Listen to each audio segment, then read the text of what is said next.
Good morning, everyone. The 9,010th meeting of the Security Council is called to order. I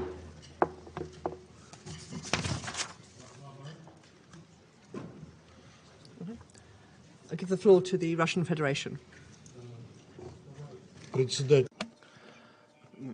Madam President, before we adopt the agenda, I'd like to express our protest in connection with the fact that the just started British presidency dealt with our two requests to convene a Security Council in connection with the horrific provocation of the Ukrainian forces in Bucha. Now, from the beginning of the first meeting, which we requested on the Sunday, 3rd of April, for Monday at 3 p.m., and then an emergency meeting, which we requested at 12 o'clock on the 4th of April, after you refused our first request. You considered that it was possible to blatantly violate the rules of the Council and for the second time issue a decision that wasn't coordinated with anyone, that it would be better to discuss this topic today. This is an outrageous situation set out in my letter to you yesterday as an official document of the Council. I would like to ask you, on what basis do you feel that you can act in such an outrageous way in contravention of all existing norms and rules? Don't you know that in case you don't agree with our proposal, you should have convened a meeting and put forward the issue of the advisability of holding a meeting for a vote? Especially since you should have had before you the example of our presidency, where we didn't refuse a single time to convene any of the 6 meetings on Ukraine. We demand an explanation from you, and we hope that in the future you will not challenge the right of members of the Security Council to request a meeting enshrined in Rule 2 of the Security Council at the request of any member of the Security Council. Thank you. I thank the representative of the Russian Federation. Is there anyone else who wants to comment on this? I will explain the presidency's position in just a moment. Okay. If I could respond to your points from the Russian Federation, we did not reject your request for a meeting. We received your letter on Sunday, and it is the responsibility, the obligation of the presidency to schedule a meeting. You particularly requested a meeting for a time on Monday. Our proposal as presidency was to schedule the meeting either alongside the meeting today, so well within the 48-hour limit, which is the convention of the Security Council, or to hold the meetings sequentially, one after the other. And I understand that the Russian Federation turned down both proposals, but I wish to be clear that we did not reject the request for a meeting. The deferral proposed was less than 24 hours, and to be clear, we share the view that this is an urgent situation, and we have, as I say, offered the Russian Federation either a separate meeting today or to combine it with this one. And so, as far as the presidency is concerned, we did everything in line with the provisional rules of procedure and with precedent. We have received no other complaints from council members on the subject. I give the floor to the Russian Federation. Thank you. We have evidence, factual evidence, that this was no less than 24 hours before the meeting that we requested. This is confirmed in documents. If anyone is interested, we could provide proof. But I want to express the hope that what you said today means that you will not in the future refuse member states of the Security Council to hold meetings when they request for it. Thank you. I thank the representative of the Russian Federation. The presidency will not refuse to host meetings in the future, and I hope that that now closes that point and we can proceed with the adoption of the agenda. The provisional agenda for this meeting is letter dated the 28th of February 2014 from the Permanent Representative of Ukraine to the United Nations, addressed to the President of the Security Council, S/2014/136. The agenda is adopted. I should like to start by taking the opportunity to pay tribute on behalf of this Council to Her Excellency Lana Naseba, the Permanent Representative of the United Arab Emirates, for your service as the President of the Council for the month of March. I'm sure I speak for all of us in expressing our deep appreciation to Ambassador Naseba and her team for the skillful conduct of the Council's business last month. Thank you very much indeed to your team. In accordance with Rule 37 of the Council's Provisional Rules of Procedure, I invite the representative of Ukraine to participate in this meeting. It is so decided.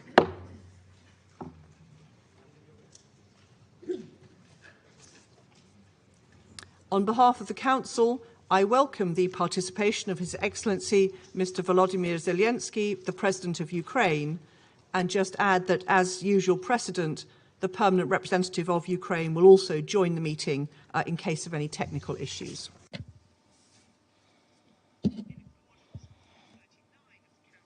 Rules of Procedure, I invite the following briefers to participate in this meeting.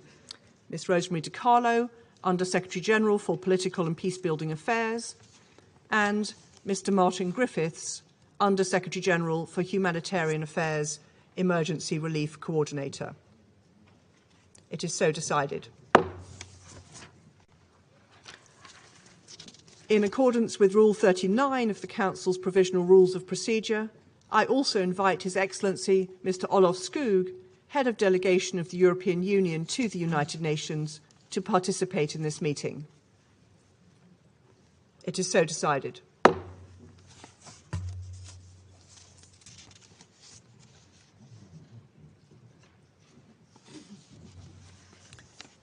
The Security Council will now begin its consideration of item 2 of the agenda. I wish to warmly welcome His Excellency the Secretary General, His Excellency Mr. Antonio Guterres, and I give him the floor. Madam President, Excellencies, the war in Ukraine is one of the greatest challenges ever to the international order and the global peace architecture founded on the United Nations Charter, because of its nature, intensity, and consequences. We are dealing with the full-fledged invasion on several fronts of one member state of the United Nations, Ukraine, by another, the Russian Federation, a permanent member of the Security Council, in violation of the United Nations Charter, and with several aims, including redrawing the internationally recognized borders between the two countries. The war has led to senseless loss of life, massive devastation in urban centers, and the destruction of civilian infrastructure. I will never forget the horrifying images of civilians killed in Bucha, and I immediately called for an independent investigation to guarantee effective accountability.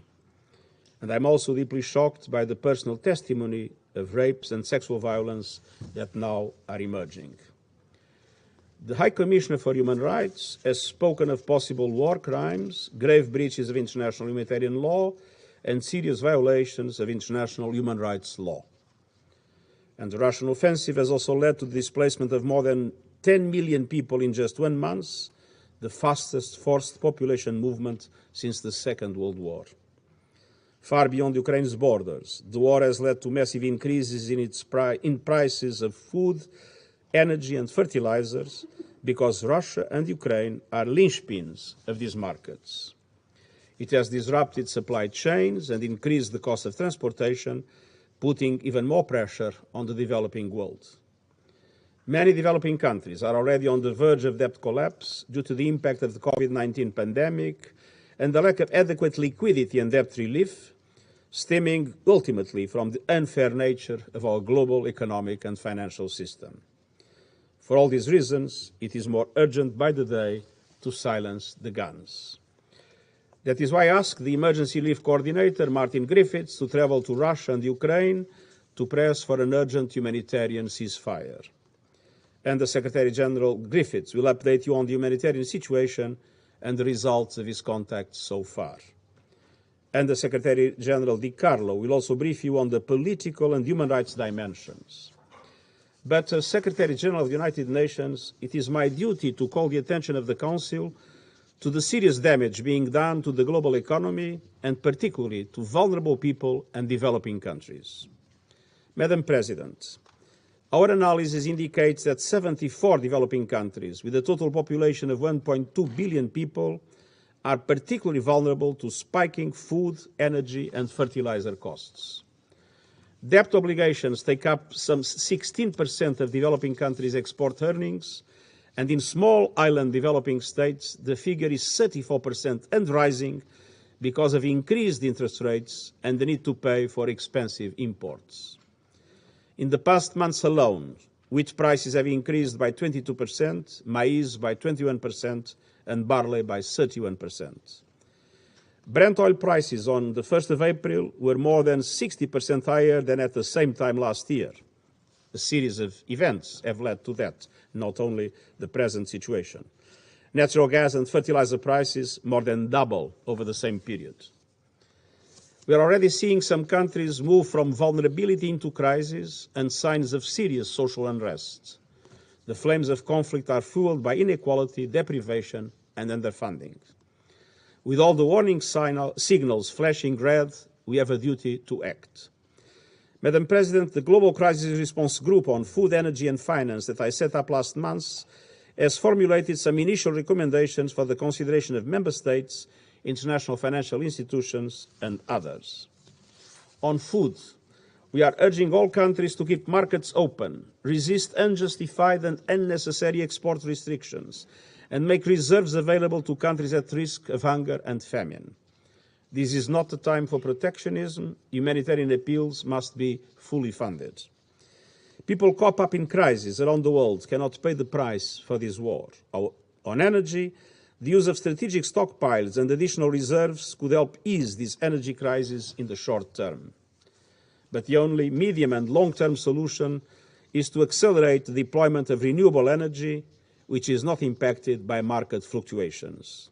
These will allow the progressive phase-out of coal and other fossil fuels, and renewables are already cheaper in most of the cases. And on finance, international financial institutions must go into emergency mode. We need urgent action by the G20 and international financial institutions to increase liquidity and fiscal space so that governments can provide safety nets for the poorest and most vulnerable. The reform I've been calling for the global financial system is long overdue. All these actions are closely linked with the prevention agenda and with building and sustaining peace. Madam President, the war in Ukraine must stop now. We need serious negotiations for peace based on the principles of the United Nations Charter. This Council is charged with maintaining peace and doing so in solidarity. I deeply regret the divisions that have prevented the Security Council from acting not only on Ukraine, but on other threats to peace and security around the world. I urge the Council to do everything in its power to end the war and to mitigate its impact, both on the suffering people of Ukraine and on vulnerable people and developing countries around the world, and I thank you. I thank the Secretary-General for his remarks. I now give the floor to Ms. Rosemary DiCarlo. Thank you. Madam President, since I last briefed this Council on 17 March, the security situation in Ukraine has seriously deteriorated. the number of Ukrainian civilians killed has more than doubled. Ukrainian cities continue to be mercilessly pounded, often indiscriminately, by heavy artillery and aerial bombardments. And hundreds of thousands of people, including children, the elderly, and the disabled, remain trapped in encircled areas under nightmarish conditions. The devastation wrought on Mariupol and other Ukrainian cities is one of the shameful hallmarks of this senseless war. The horror deepened this past weekend as shocking images emerged of dead civilians, some with hands bound, lying in the streets of Bucha, the town near Kiev formerly held by Russian forces. Many bodies were also found in a mass grave in the same locality. Reports by non-governmental organizations and media also allege summary executions of civilians, rape and looting in Chernihiv, Kharkiv, and Kiev regions. Madam President, away from the fighting, diplomatic efforts to end this war, including direct talks between Ukrainian and Russian representatives, have continued. We commend the government of Turkey for hosting these discussions, as well as the efforts of many others engaging with Russia and Ukraine to help bring about peace. We welcome the willingness of the sides to continue engaging to reach a mutual understanding. This requires good faith and earnest efforts, and progress in the negotiations should be translated quickly into action on the ground. While there has been a reported reduction of Russian troops in attacks around Kiev and Chernihiv, such moves should not be merely tactical, repositioning forces for renewed attacks on Ukrainian cities and towns elsewhere. The General Assembly has twice called for Russian forces to withdraw entirely from Ukrainian territory and cease all military operations. We also take note of the reported withdrawal of Russian forces from around the Chernobyl nuclear site. The International Atomic Energy Agency reports that this development will hopefully allow it to conduct an assistance and support mission to provide technical advice and to deliver equipment where necessary as soon as possible. All nuclear sites in Ukraine must be fully protected and secured. Military operations in or around these locations must be avoided. Madam President, the numbers tell a tragic, if yet incomplete, story. According to the Office of the High Commissioner for Human Rights, at least 1,480 civilians have been killed and at least 2,195 injured between 24 February and 4 April 2022. OHCHR believes that the actual figures are considerably higher. We are gravely concerned by the persistent use of explosive weapons with the wide impact area in or near populated areas. Such weapons are causing most civilian casualties, as well as massive destruction of civilian infrastructure, including residential buildings, hospitals, schools, water stations, and electricity systems. OHCHR has received credible allegations that Russian forces have used cluster munitions in populated areas at least 24 times. Allegations that Ukrainian forces have used such weapons are also being investigated. As noted by the High Commissioner, indiscriminate attacks are prohibited under international humanitarian law and may amount to war crimes. The massive destruction of civilian objects and the high number of civilian casualties strongly indicate that the fundamental principles of distinction, proportionality, and precaution have not been sufficiently adhered to. In besieged cities, a significant increase in mortality rates among civilians can also be attributed to the disruption of medical care and basic services. People with disabilities and the elderly are particularly vulnerable. As of 4 April 2022, the World Health Organization has reported a total of 85 attacks on healthcare facilities, resulting in at least 72 fatalities and 43 injuries. Madam President, we are seriously concerned about reports of cases of arbitrary arrests and enforced disappearances of persons who have been vocal against the Russian invasion. As of 30 March, OHCHR has documented the arbitrary detention and possible enforced disappearance of 22 journalists and civil society members in Kiev, Kherson, Luhansk, and Zaporizhia regions. 24 local officials have also been detained in regions under Russian control, 13 of whom have been subsequently released. We call for the immediate release of all individuals who have been arbitrarily detained, including journalists, local officials, civil society activists, and others. Also, as of 30 March, OHCHR has recorded 7 journalists and media workers killed since hostilities began. Another 15 have come under armed attack, 9 of whom were injured. Allegations of conflict-related sexual violence perpetrated by Russian forces have also emerged. These include gang rape and rapes in front of children. There are also claims of sexual violence by Ukrainian forces and civil defense militias. The UN Human Rights Monitoring Mission in Ukraine continues to seek to verify all these allegations. We're also concerned about disturbing videos depicting abuse of prisoners of war on both sides. All prisoners of war must be treated with dignity and full respect for their rights in accordance with international humanitarian law. Madam President, the many credible allegations of serious violations of international humanitarian law and international human rights law from areas recently retaken from Russian forces must not go unanswered. We support efforts to examine these allegations and to gather evidence. Ensuring accountability and justice for acts committed during the war will not be easy, but it is essential. Madam President, we are heartened by the generosity of neighboring countries who have accepted millions of refugees and the solidarity of the Ukrainian people who are hosting their displaced compatriots. With more than 10 million people displaced, either within Ukraine or abroad as refugees, roughly 1/4 of the population, the United Nations is gravely concerned about the heightened risk of human trafficking. Indeed, suspected and verified cases of human trafficking are surfacing in the surrounding countries, according to the International Organization for Migration. Madam President, this war is devastating Ukraine now, but it also threatens its future. Early assessment projections by UNDP suggest that if the war continues through 2022, Ukraine faces the prospect of seeing 18 years of socioeconomic progress lost.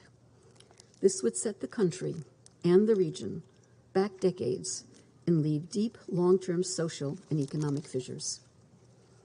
UN agencies, including UNDP, are working to help preserve Ukraine's hard-won development gains. This involves supporting the government to sustain essential government structures and basic services, including emergency measures to sustain livelihoods, such as cash-based assistance.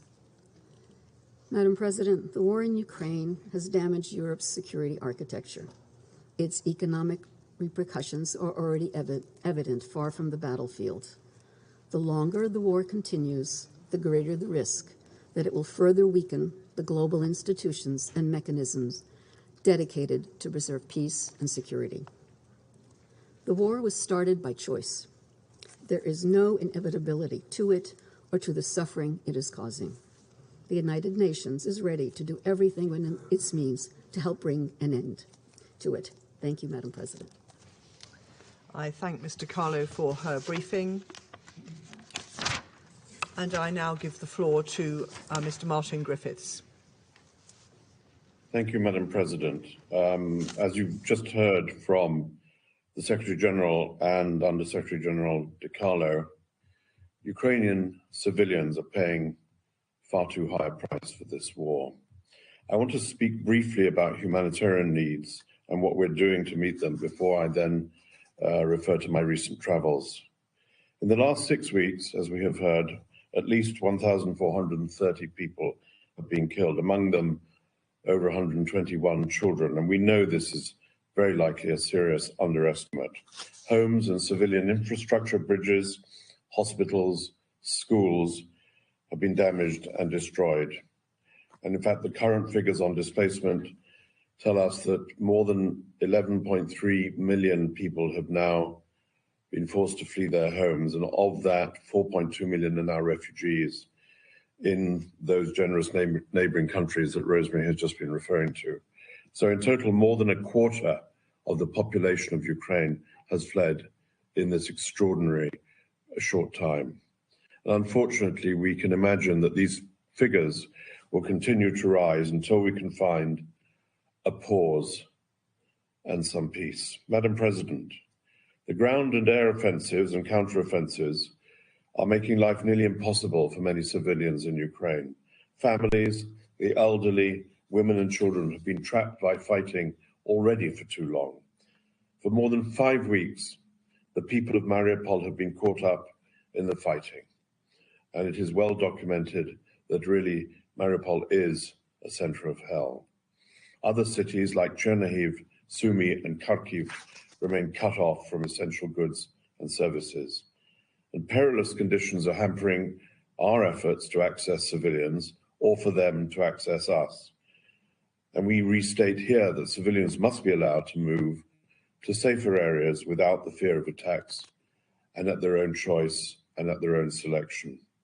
It's vital that all parties to the conflict respect their obligations under international humanitarian law to protect civilians and to allow impartial humanitarian organizations safe, rapid, unimpeded access to all civilians in need wherever they are in Ukraine. Madam President, as the world watches humanitarian needs soar in Ukraine, the United Nations and our partner organizations are making every effort to dramatically increase our support to affected civilians. The work of the 6,000 volunteers from the Ukraine Red Cross, as we have noted before in this chamber, together with local NGOs in eastern Ukraine, these people, these organizations continue to work tirelessly at the front line of assistance to communities. The World Food Programme has reached more than 1.3 million people with cash and food assistance and plans to push that number up to 2.5 million people in this month. Health partners report that more than 180 tons of medical supplies were delivered in Ukraine, with another 470 tons on the way. And this will address the health needs of around 6 million people in the months ahead. And I'm pleased to say, that seems an odd word to say in the context of Ukraine, that after much effort in the past day, another convoy went from our humanitarian hub in Dnipro to the Far East. Today, food, winter clothing, non-food items, medicine, hygiene kits were offloaded to the Ukraine Red Cross and will reach the hands of those most in need. Indeed, following notification to both parties, a formal process that we and also the International Red Cross are engaged in, 4 convoys in total from the UN have provided critical support to people in some of the cities encircled by war and affected by ongoing fighting. Several more are planned. So these are initial steps, but it gives us a basis to now expand and taking our efforts up to scale and expanding much more than 1 convoy a day. As the Secretary General and the Under-Secretary General has already said, I want to also join them in expressing my concern over the growing number of reports we receive of human trafficking, sexual violence, exploitation, and abuse in Ukraine and in the region. And as ever, such horrific incidents as we're seeing there overwhelmingly impact displaced women and children more than others. We're bolstering protection and gender-based violence services through agencies to provide specialized care for survivors and through the wealth of civil society organizations in Ukraine. These services are designed, carried out directly in collaboration with and through Ukrainian civil society, including, very particularly, women-led organizations. Madam President, today I'm addressing you from Geneva, having just returned from Moscow overnight.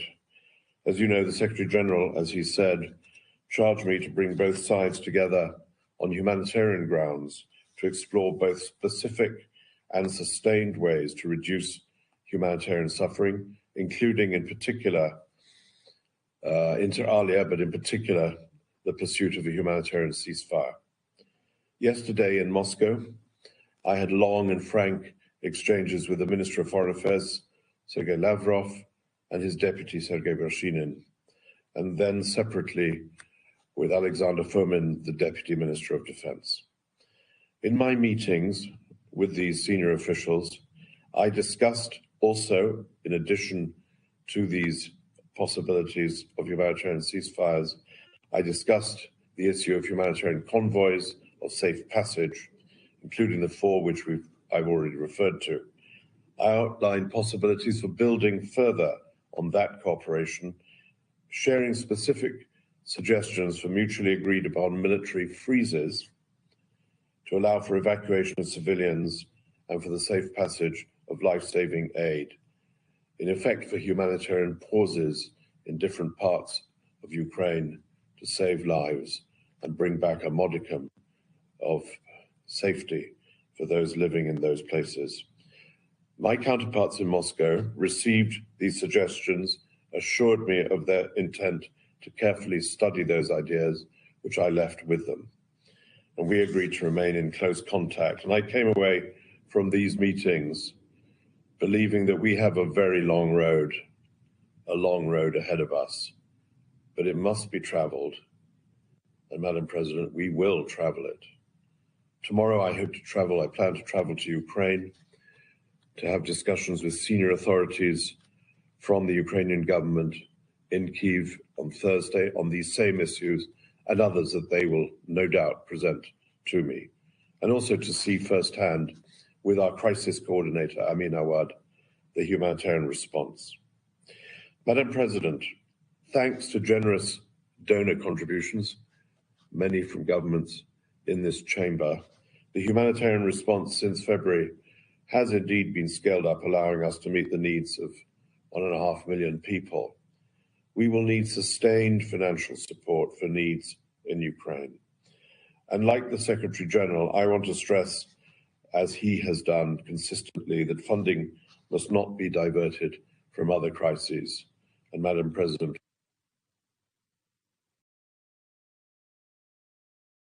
for Afghanistan, that is one example. And as you heard from David Beasley last week, conflict, climate shocks, COVID, compounded by the soaring food and fuel costs indicated by the Secretary General, could push another 47 million people globally into severe food insecurity. And so the total number of people around the world who will not know where their next meal comes from could be driven to the astonishing figure of 325 million people around the world. That is by a long distance the highest in our recent history, and well over double what it was 3 years ago. So, Madam President, I close, of course, like others, by reminding the Council of what the Council already knows well. The world cannot afford this war, and neither can the people of Ukraine. And like others, I call on all Council members and member states with influence to support all efforts from whatever part they come from in the pursuit of peace and the alleviation of humanitarian suffering, for the sake of the people of Ukraine, for the sake of those around the world who cannot afford to bear the additional burden this war imposes on them and all of us. We must, as the Secretary General said, silence the guns. Thank you, Madam President. I thank Mr. Griffiths for his briefing. I now give the floor to His Excellency Mr. Volodymyr Zelensky, the President of Ukraine. You have the floor, sir. Thank you very much, dear Madam Chairman, dear Mr. Secretary General, distinguished members of the Security Council, and other members of this meeting. Thank you very much for this opportunity. I'm sure that all the representatives of the United Nations member states will hear me today.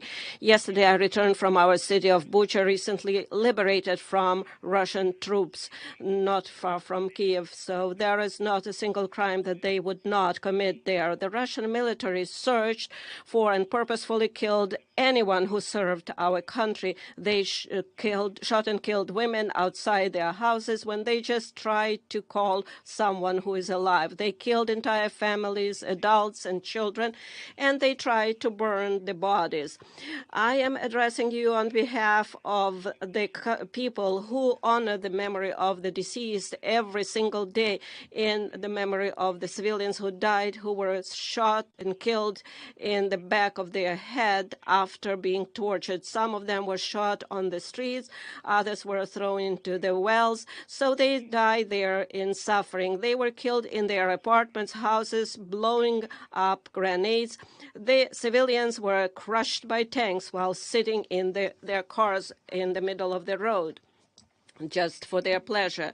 They cut off limbs, cut their throats, slashed their throats. Women were raped and killed in front of their children. Their tongues were pulled out only because the aggressor did not hear what they wanted to hear from them. So this is no different from other terrorists such as Daesh, who occupied some territories. And here it is done by a member of the United Nations Security Council, destroying internal unity, borders, countries, and taking the right of more than a dozen of countries who are self-determined and independent. They pursue a consistent policy of destroying ethnic and religious diversity. They inflame wars and deliberately lead them in such a way that to kill as many regular civilians and cities, to leave the country where they deploy their troops in ruins and filled with mass graves. You all see that. And they support hatred at the level of the state and seek to export it to other countries through their system of propaganda and political corruption. They provoke a global food crisis that could lead to famine in Africa, Asia, and other countries, and will surely end in large-scale political chaos in many countries, destroying their domestic security. So where is the security that the Security Council needs to guarantee? It's not there, although there is a Security Council. So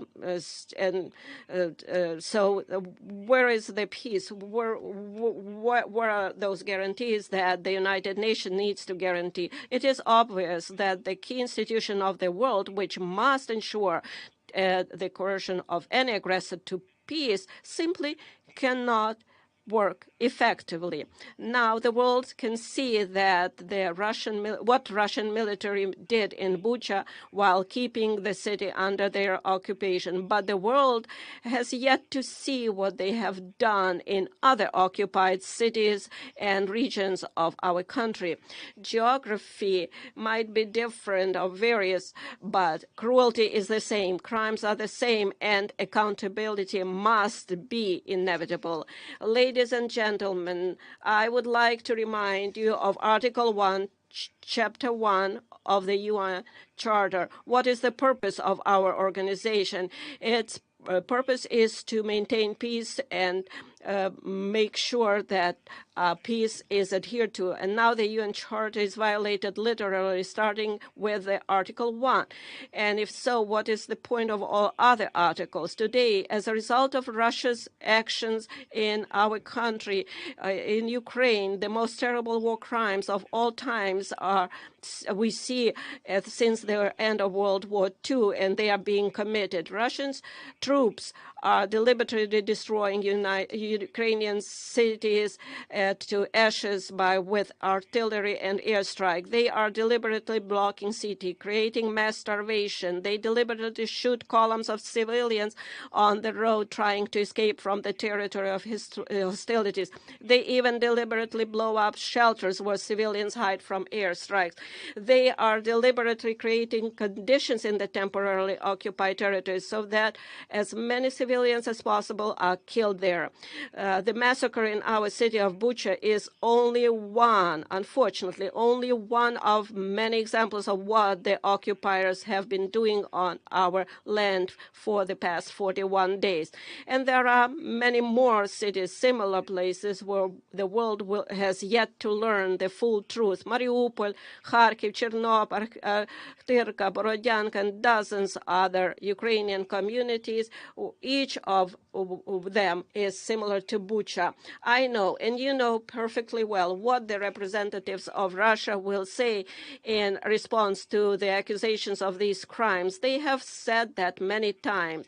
The most significant was after the shooting down of the Malaysian Boeing over Donbass by Russian forces with Russian weapons, or during the war in Syria. They will blame everyone just to justify their own actions. They will say that there are various versions, different versions, and it is impossible to establish which one of those versions is true. They will even say that the bodies were of those kills were allegedly thrown away and all videos are staged. But it is 2022 now. We have conclusive evidence. So there are satellite images. We can conduct full and transparent investigation. That is what we are interested in. Maximum access for journalists, maximum cooperation with international institutions, involvement of the International Criminal Court, complete truth and full accountability. I'm sure that every member state of the UN should be interested in this. For what? In order to punish once and for all those who consider themselves privileged and believe that they can get away with anything. So show all the other potential war criminals in the world how they will be punished. If the biggest one is punished, then everyone is punished. Why did Ukraine come to Ukraine? I will tell you, because Russia's leadership feels like colonizers. In ancient times, they need our wealth, our people. Russia has already deported hundreds of thousands of our citizens to their country. They abducted more than 2,000 children, just simply conducted those children and continue to do so. Russia wants to turn Ukraine into silent slaves. The Russian military are looting openly the cities and villages that they have captured. This is wide-scale looting. They are stealing everything, starting with food, ending with earrings, gold earrings that are pulled out and covered with blood. We are dealing with a state that is turning the veto into the UN Security Council into the right to die. This undermines the whole architecture of global security. It allows them to go unpunished. So they are destroying everything that they can. So if this continues, the countries will rely only on the power of their own arms to ensure their security, and not on international law, not rely on international institutions. The United Nations can be simply closed. Ladies and gentlemen, are you ready to close the UN? Do you think that the time of international law is gone? If your answer is no, then you need to act immediately. The UN charter must be restored immediately. The UN system must be reformed immediately so that the veto is not the right to die, that there is a fair representation in the Security Council of all regions of the world. The aggressor must be brought to peace immediately. Determination is needed. The massacre from Syria to Somalia, from Afghanistan to Yemen and Libya, that should have been stopped long time ago, to tell you the truth. If tyranny had at least once received such a response to the war it had waged, it would have ceased to exist, and honest peace had been guaranteed after it, and the world would have changed for sure. And then perhaps there would not be war in my country against our people, against Ukrainian people, against our citizens. But the world watched and did not want to see it, either the occupation of Crimea or the war against Georgia or taking the entire Transnistria from Moldova, and how Russia was preparing the basis for other conflicts and wars near their borders. How to stop it? Right away, the Russian military and those who gave them orders must be brought to justice immediately for war crimes in Ukraine. Anyone who has given criminal orders and carried out them by killing our people will be brought before the tribunal, which should be similar to the Nuremberg tribunals. I would like to remind Russian diplomats that a man like von Ribbentrop has not escaped punishment for crimes in World War II. I would also like to remind you that Adolf Eichmann also did not go unpunished. Nobody of them escaped the punishment. But the main thing is today is it's time to transform the system, the United Nations. So therefore, I propose to convene a global conference, and we can do it here in Peaceful Kyiv in order to determine how we are going to reform the world security system, how we will rely, how do we establish guarantee of recognition of borders and integrity of states and countries, how we will assert the rule of international law. It is now clear that the goals set in San Francisco in 1945 for the creation of a global security international organization have not been achieved, and it is impossible to achieve them without reforms. Therefore, we must do everything in our power to pass on to the next generation an effective UN with the ability to respond preventively to security challenges and thus guarantee peace, prevent aggression, and force aggressors to peace, have the determination and ability to punish if the principles of peace are violated. There can be no more exceptions or privileges. Everybody must be equal. All participants of international relations, regardless of economic strength, geographical area, and individual ambitions. The power of peace must become dominant, the power of justice and the security power, as humanity has always dreamed of it. Ukraine is ready to provide a platform for one of the main offices of the newly updated security system, as similar to the Geneva office that deals with human rights, and Nairobi office that deals with environmental protection. And in Kyiv, we can have U24 office that can specialize in preventive measures to maintain peace. I would like to remind you of our peaceful mission in Afghanistan, when we Ukrainians evacuated from that country more than 1,000 people from at our own expense. It was a very difficult phase, and Ukraine came to their help. We took in people of different nationalities, ethnic groups, different faiths, Afghan citizens of European countries, U.S., Canada. We did not look who needed help. Was it one of our own or somebody else? We helped all of them. We saved everyone. If every time there was a need, everyone in the world would be confident that help would come, the world would be definitely safer. Therefore, Ukraine has the moral right to propose a reform of the world security system. We have proven that we helped others not only happy time, but in dark times too. And now we need decisions from the Security Council for peace in Ukraine. If you do not know how to make this decision, you can do two things.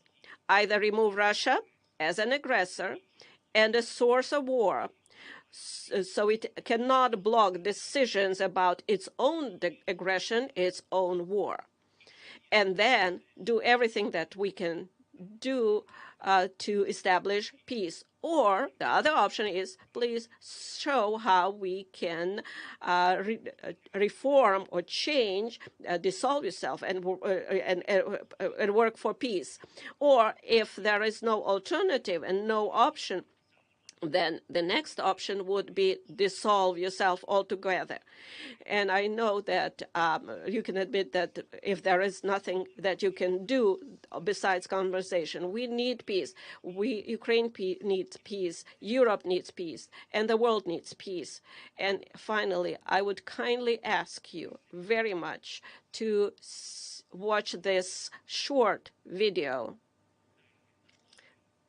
Please give us 1 more minute of your time, the video that we want to show that one country can violate rights. And that's the result of being unpunished. If possible, please watch this video, because it is impossible to get everyone to come to our country and see it with your own eyes. Therefore, I would ask you to watch this video. Thank you very much.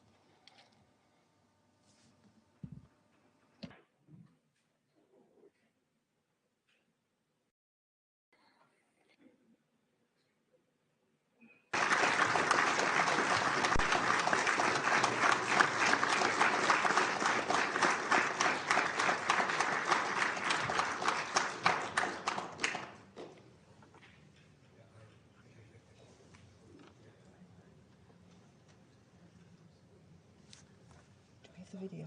They have the video. They have it.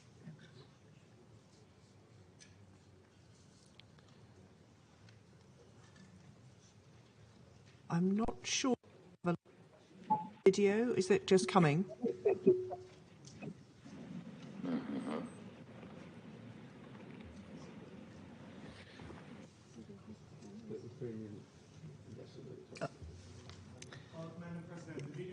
Been uploaded to the technicians of the Security Council. So they have it in their possession. We will. We don't have the video. I propose that while we sort that out, I thank His Excellency Mr. Zelensky for his compelling and powerful remarks. We will come back to the video when we've sorted out the technical issues around it. And may I say, speaking in my national capacity, may I express appreciation to the President for his leadership in wartime and for the extraordinary fortitude and bravery of the Ukrainian people under this unprovoked and illegal invasion. I resume my function as the President of the Security Council, and while we sort out the technical video, I propose to give the floor to those Council members who wish to make statements. And I now give the floor to the representative of the United States. Thank you, Madam President. Let me also start by thanking UAE and Ambassador Nisibeh for her successful presidency during the month of March. Madam President, as you begin your Security Council presidency, I want to thank the United Kingdom for your leadership and for organizing this vital discussion on Ukraine today. I also want to thank the Secretary General for his remarks and the other briefers. And I'd like to extend a warm welcome to President Zelensky. I was so moved by the address he made recently to our Congress, and we are truly honored by his presence here under the circumstances that he and Ukraine face today. Madam President, last night I returned from a trip to Moldova and Romania. I saw with my own eyes the refugee crisis caused by Russia's unconscionable war. I spoke to refugees who indicated to me their desires to return to their home.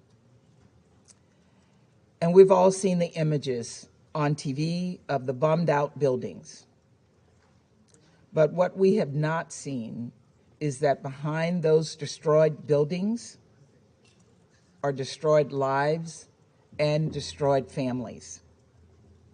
I met with women and children who had fled Ukraine, who stuffed their lives into backpacks and left the only home they had ever known. And these were sobering conversations. One young woman I spoke to came with her 6-year-old brother who had autism and is struggling with cancer. Their single mother helped them escape to save their lives. But Russia's war has interrupted the care her brother desperately needs. Another woman I spoke to fled with her 8-year-old from Odessa. The father, who they'd left behind, told them there was shelling right next to their apartment that very night. And they very well could have died had they not left. A third woman I met told me that she used to love to travel, but never expected her next trip would be to flee for her life. When I asked her where she was from, she started to say, and then she stopped with tears in her eyes and said, "I'm sorry. I don't know how to say it, whether I live in Kyiv or whether I used to live in Kyiv." She was realizing in the moment just how dramatically her life had changed because of this senseless war. These are 3 stories of more than 10 million people, 6 million internally displaced, 4 million who have left Ukraine altogether, 4 million people who have relied on the big-heartedness of countries like Moldova, Romania, Poland, Slovakia, Hungary, and others across the region and the world to welcome and support all those leaving Ukraine in search of safety. Ukraine's neighbors are bearing the brunt of Europe's most significant refugee crisis since World War II. And I want these countries to know that they have a committed partner in the United States. And that is why the United States announced recently that we are prepared to provide more than $1 billion in new funding toward humanitarian assistance for those affected by Russia's war in Ukraine and its severe impact around the world.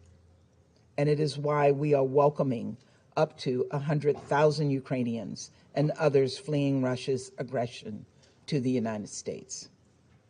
We will continue to assist humanitarian efforts to help the people of Ukraine and all those fleeing Putin's violence. But as heart-wrenching as the stories are that I heard in Moldova and Romania, there are some stories we will never get to hear. Those of the people we saw in the images out of Bucha. We've all seen the gruesome photos. Lifeless bodies lying in the streets, apparently summarily executed, their hands tied behind their backs. As we work to independently confirm the events depicted in these images, I would remind this council that based on the currently available information, the United States has assessed that members of Russia's forces have committed war crimes in Ukraine. And even before seeing the images from Bucha, President Zelensky, along with others in the region, were reporting that children were being abducted, and we heard him say that today. Also abducted are mayors and doctors, religious leaders, journalists, and all who dare defy Russia's aggression. Some of them, according to credible reports, including by the Mariupol City Council, have been taken to so-called filtration camps, where Russian forces are reportedly making tens of thousands of Ukrainian citizens relocate to Russia. Reports indicate that Russian federal security agents are confiscating passports and IDs, taking away cell phones, and separating families from one another. I do not need to spell out what these so-called filtration camps are reminiscent of. It's chilling. and we cannot look away. Every day, we see more and more how little Russia respects human rights. And that is why I announced yesterday that the United States, in coordination with Ukraine and many other UN member states, will seek Russia's suspension from the UN Human Rights Council. Given the growing mountain of evidence, Russia should not have a position of authority in a body whose very purpose is to promote respect for human rights. Not only is this the height of hypocrisy, it is dangerous. Russia is using its membership on the Human Rights Council as a platform for propaganda to suggest Russia has a legitimate concern for human rights. In fact, we will hear some of that propaganda here today, I know. And I will not dignify these lies with a response, only to say that every lie we hear from the Russian representative is more evidence that they do not belong on the Human Rights Council. 140 UN member states voted to condemn Russia over its unprovoked war and the humanitarian crisis it has unleashed upon the people of Ukraine. Here's my message to all of you. Now is the time to match those words with action and show the world that we can work responsibly. And I share President Zelensky's view that this moment requires responsible world powers and global leaders to show some backbone and stand up to Russia's dangerous and unprovoked threat against Ukraine and the world. The Secretary General said that confronting this threat is the Security Council's charge. It is, and it is also the responsibility of UN leaders and leaders around the world, every single member state with a voice in the GA. No one can be a shield for Russia's aggression. Suspending Russia from the Human Rights Council is something we collectively have the power to do in the General Assembly. Our votes can make a real difference. Russia's participation on the Human Rights Council hurts the Council's credibility. It undermines the entire UN, and it is just plain wrong. Let us come together to do what is right and do right by the Ukrainian people. Let us take this step to help them to start to rebuild their lives. And let us match the courage of President Zelensky, who we are so honored to have with us today. President Zelensky, I want you to know that we stand with the people of Ukraine as you face down this brutal attack on your sovereignty, on your democracy, and on your freedom. Thank you. I thank the representative of the United States for her statement, and I give the floor to the representative of Albania. Thank you, Madam President. Let me thank Ambassador Nusibe for having steered our work during the month of March and wish the UK and you, Madam President, full success in our common work during this month. Albania welcomes President Zelensky's presence to this meeting. His remarks are painful, and his account on what Ukraine is experiencing under Russian occupation is revolting. We stand by you, Mr. President, by your compatriots, all Ukrainians, for their heroic resistance, for their resilience that the entire world is admiring. You are not alone. You have the world on your side, because it's the side of the right, of the just, and as we hope, of victory. Slava Ukraini. Madam President, let me thank SG Guterres for his, again, very clear and powerful remarks. I also thank USG DiCarlo and Griffiths for their updates. This is the 14th meeting of the Security Council on Ukraine since the 31st of January, while the war of aggression has entered the second month. Let's establish a few basic yet meaningful facts. Russia has stalled and its imperial dreams are nowhere. Taking Ukraine finally proved impossible. Kiev was too hard to swallow. Russian army is in disarray, but it has not stopped shelling and bombardments. But all this is not new, and all this is not news. The real news that has horrified the world is what Russia is leaving behind. The unspeakable horrors, those soul-crushing images in areas from which Russia is withdrawing. Images of civilians executed with a bullet in the neck, sometimes with their hands tied behind their backs or shot dead in their bicycles. Images of mass graves overflowing with corpses. Images of carnage and devastation, including looted homes, rape, and sexual violence, acts usually attributed only to thugs. They spring from the same cruel impulses as the bombardment of cities, homes, hospitals, schools, and kindergartens by the Russian forces. Bucha is an open-air graveyard, the notorious facelift of the Russian aggression. Madam President, we have heard time and again, it is not Russia. Yes, but no. It will be hard, actually impossible, to convince anyone that the destroyed tanks that clatter the roads, the mines and booby traps left behind amidst the wreckage, and the bodies of civilians killed by arbitrary executions and laying in the streets amidst debris are staged scenes for propaganda. Who would believe that Russia aggressed Ukraine simply to protect civilians, while Ukraine is busy staging horror movies?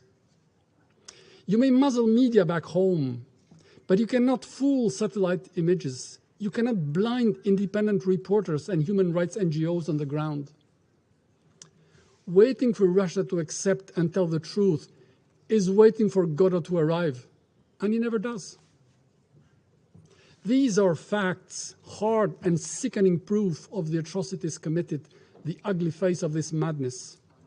Such crimes, as documented by Human Rights Watch and verified by independent and respected professional reporters, those who are banned for the Russians call for answers, call for thorough investigation, for effective accountability, for justice. Prime Minister Rama called these crimes a terrible pain and a horrible shame. Russia has an international obligation to abide by international humanitarian law, the laws of war, including the Geneva Conventions of 1949 and its first additional protocol. Russia has an obligation to abide by the order of ICJ to immediately halt its military activity in Ukraine. But unfortunately, Russia has made another choice, not to respect any of it, and has cancelled itself from international law. But the law will pursue it. Russian army and its commanders cannot escape accountability. The name of the butcher of Mariupol, a criminal that has reduced an entire city to ashes and has made its citizens go from 3 meals a day to barely 3 meals a week, is engraved in the ruins of the city.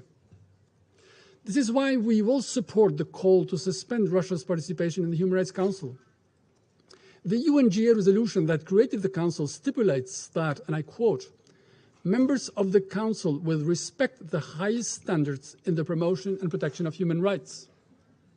As we see, Russia's standards are nose-eating, and its presence there is a farce, a desecration of the place that is called to be the sanctuary of rights. Dear colleagues, Russia has announced that it will now shift its focus on eastern Ukraine. This means that it will concentrate its brutality there in what may end up becoming a war of attrition. Russia has blocked the renewal of the OSCE International Observer Mission in Ukraine. This denies the international community the independent eyes it needs there. This anticipates, sadly, more war, further atrocities, other crimes, even more humanitarian disasters. This war continues to particularly affect women and children. Millions have been displaced, many of them alone, in search of safety and security. It is heartbreaking to see mothers write names and addresses in the back of their children so that they are recognized in case they end up being orphans. We welcome the efforts of OCHA and its partners to deliver assistance in support of the people in Ukraine and the millions of refugees in neighboring countries. Madam President, let me end with this note. Rarely has the outcome of a war been so disastrously the complete opposite of what it wanted to achieve. Russia's army has been defeated by the outgunned and outnumbered Ukrainian resistance. Russia is isolated like never in its history. It has become the world's most sanctioned country in history.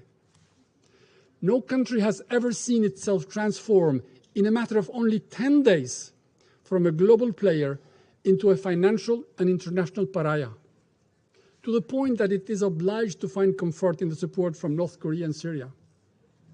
Dear colleagues, this aggression and its startling defeat have once and for all separated the fates of Ukrainians and Russians, because the case of Ukraine is also the cause of democracy against tyranny and kleptocracy. It is a fight between the will of the people against the vicious will of one whose reckless actions have challenged everything we stand for, and who is directly responsible for the economic disruption and food insecurity which is affecting the entire world.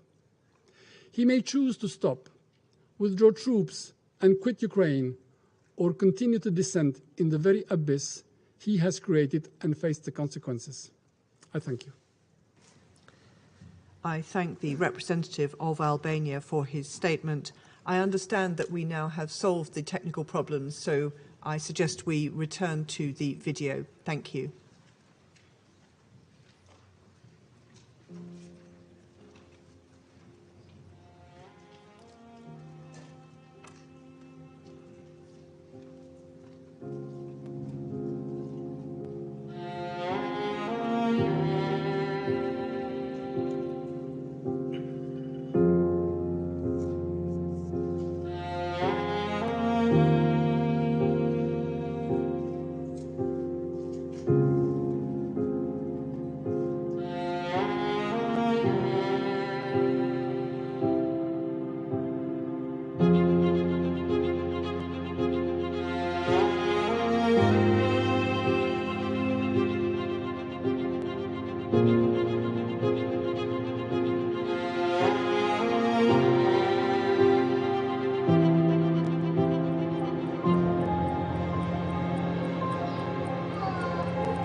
I would like to thank the delegation of Ukraine for sharing that video with us.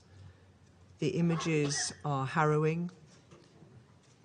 Speaking in my national capacity, we are appalled by what we have seen and reiterate our solidarity with Ukraine. I resume my function as the Council President, and I now give the floor to the representative of Gabon.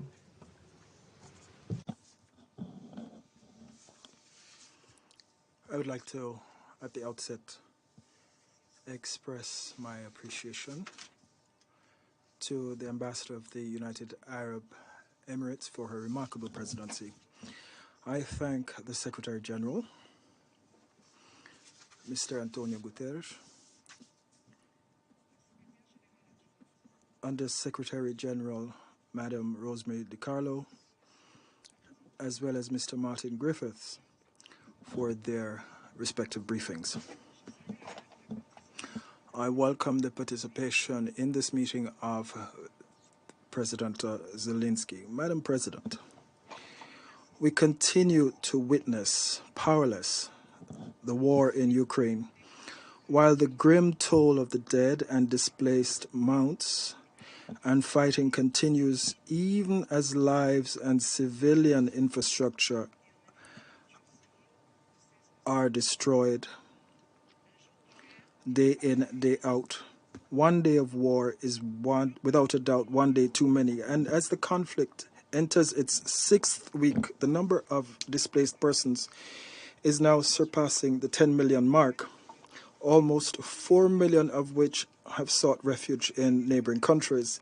This is a frightening humanitarian catastrophe, the repercussions of which are sure to worsen as a result of the risks of food insecurity due to the unpredictability of harvests, which will in turn have trans-regional knock-on effects. I'd like to welcome the Secretary General's establishment of a working group task force on food security, energy and finance to reduce the impact of the war. Madam President, allegations concerning violence, especially sexual violence against women, are cause for grave, very grave concern. My country is very concerned as well at attacks against infrastructure and humanitarian personnel. Humanitarian workers working in theaters of conflict should never be the target of armed attacks. They are very often the link between victims of war and what remains of humanity when the rug has been pulled from under their feet. Humanitarian workers should be able to funnel humanitarian assistance to wherever it is needed without obstacles and in conditions of security guaranteed by all parties. It should be possible to form secure evacuation convoys to allow for the smooth evacuations of persons wishing to leave combat zones. This is a vital form of assistance to the almost 18 million people in need of humanitarian assistance in Ukraine. The situation in Mariupol, to mention just this town, is becoming plainly untenable. The exponential deterioration in living conditions, indeed survival conditions in certain places, is very concerning, especially when civilian infrastructure and the provision of essential public services is affected.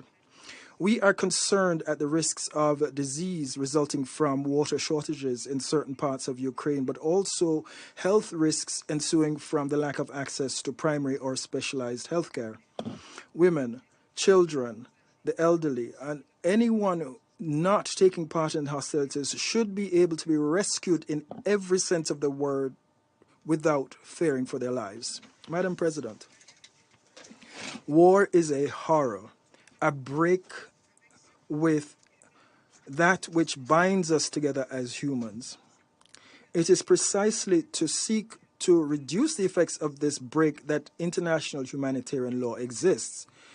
To not give free rein to the expression of might is right. In fact, it is an attempt to address through law a break in the human contract. All parties should abide by international humanitarian law. Concerning the persistent reports of massacres, summary executions, atrocities, and other mass crimes against civilians in Bucha, there is an urgent need for a UN-led, free and independent inquiry into, as soon as possible, to shed light on the victims and the circumstances surrounding these atrocities. In the interim, it is vital that this council not lose sight of its role, which is to work towards restoring peace and security by offering an alternative to war. The return to peace in Ukraine will not be achieved through mudslinging. Madam President, this war has lasted long enough and its effects are already being felt beyond Ukraine's borders. From our perspective, the equation is posed in terms of a decision on establishing a ceasefire and on creating the conditions for safe and unfettered provision of humanitarian assistance needed by populations in distress. I wish to reiterate Gabon's appreciation to neighboring countries that continue to mobilize to urgently welcome refugees. We encourage them to extend the same welcome to all persons in distress without distinction as to origin or race, including African nationals and students. We request them to ensure respect for their dignity, and we call for fair treatment of all persons in distress. It is urgent that the parties commit resolutely to negotiation to bring an end to the hostilities. We call to a de-escalation and a halt to the combat. There is no other way. My country is closely following current negotiations between the parties, especially in Istanbul, and we hope that they will soon lead to a ceasefire so as to create a climate of confidence and to establish the climate of calm needed for diplomacy to make its voice heard and for the guns to be silenced. Thank you. I thank the representative of Gabon for her statement, and I now give the floor to the representative of the Russian Federation. Thank you, Madam President. I would like to first of all express our gratitude to the delegation of the United Arab Emirates for their presidency in the month of March. We're also grateful to the Secretary General, to Rosemary DiCarlo and Martin Griffith for their briefings. We also listened to the President of Ukraine, Vladimir Zelensky. We'd like to thank Martin for his visit to Moscow, during which, as far as we can judge, he had some useful meetings and discussions. Better than anyone else, he should know the efforts that Russia is undertaking every single day to organize humanitarian corridors. However, the arrangements reached with the help of international mediators is consistently not being implemented by the Ukrainian side. I'm not going to overload you with figures. You can such communiques are published every single day by our Ministry of Defense. I simply would like to say that just out of Mariupol toward the east, without any participation by the Ukrainian side, we have managed to save 123,500 people. Now, overall, since the beginning of the special military operation, over 600,000 people have been evacuated to Russia, including over 119,000 children.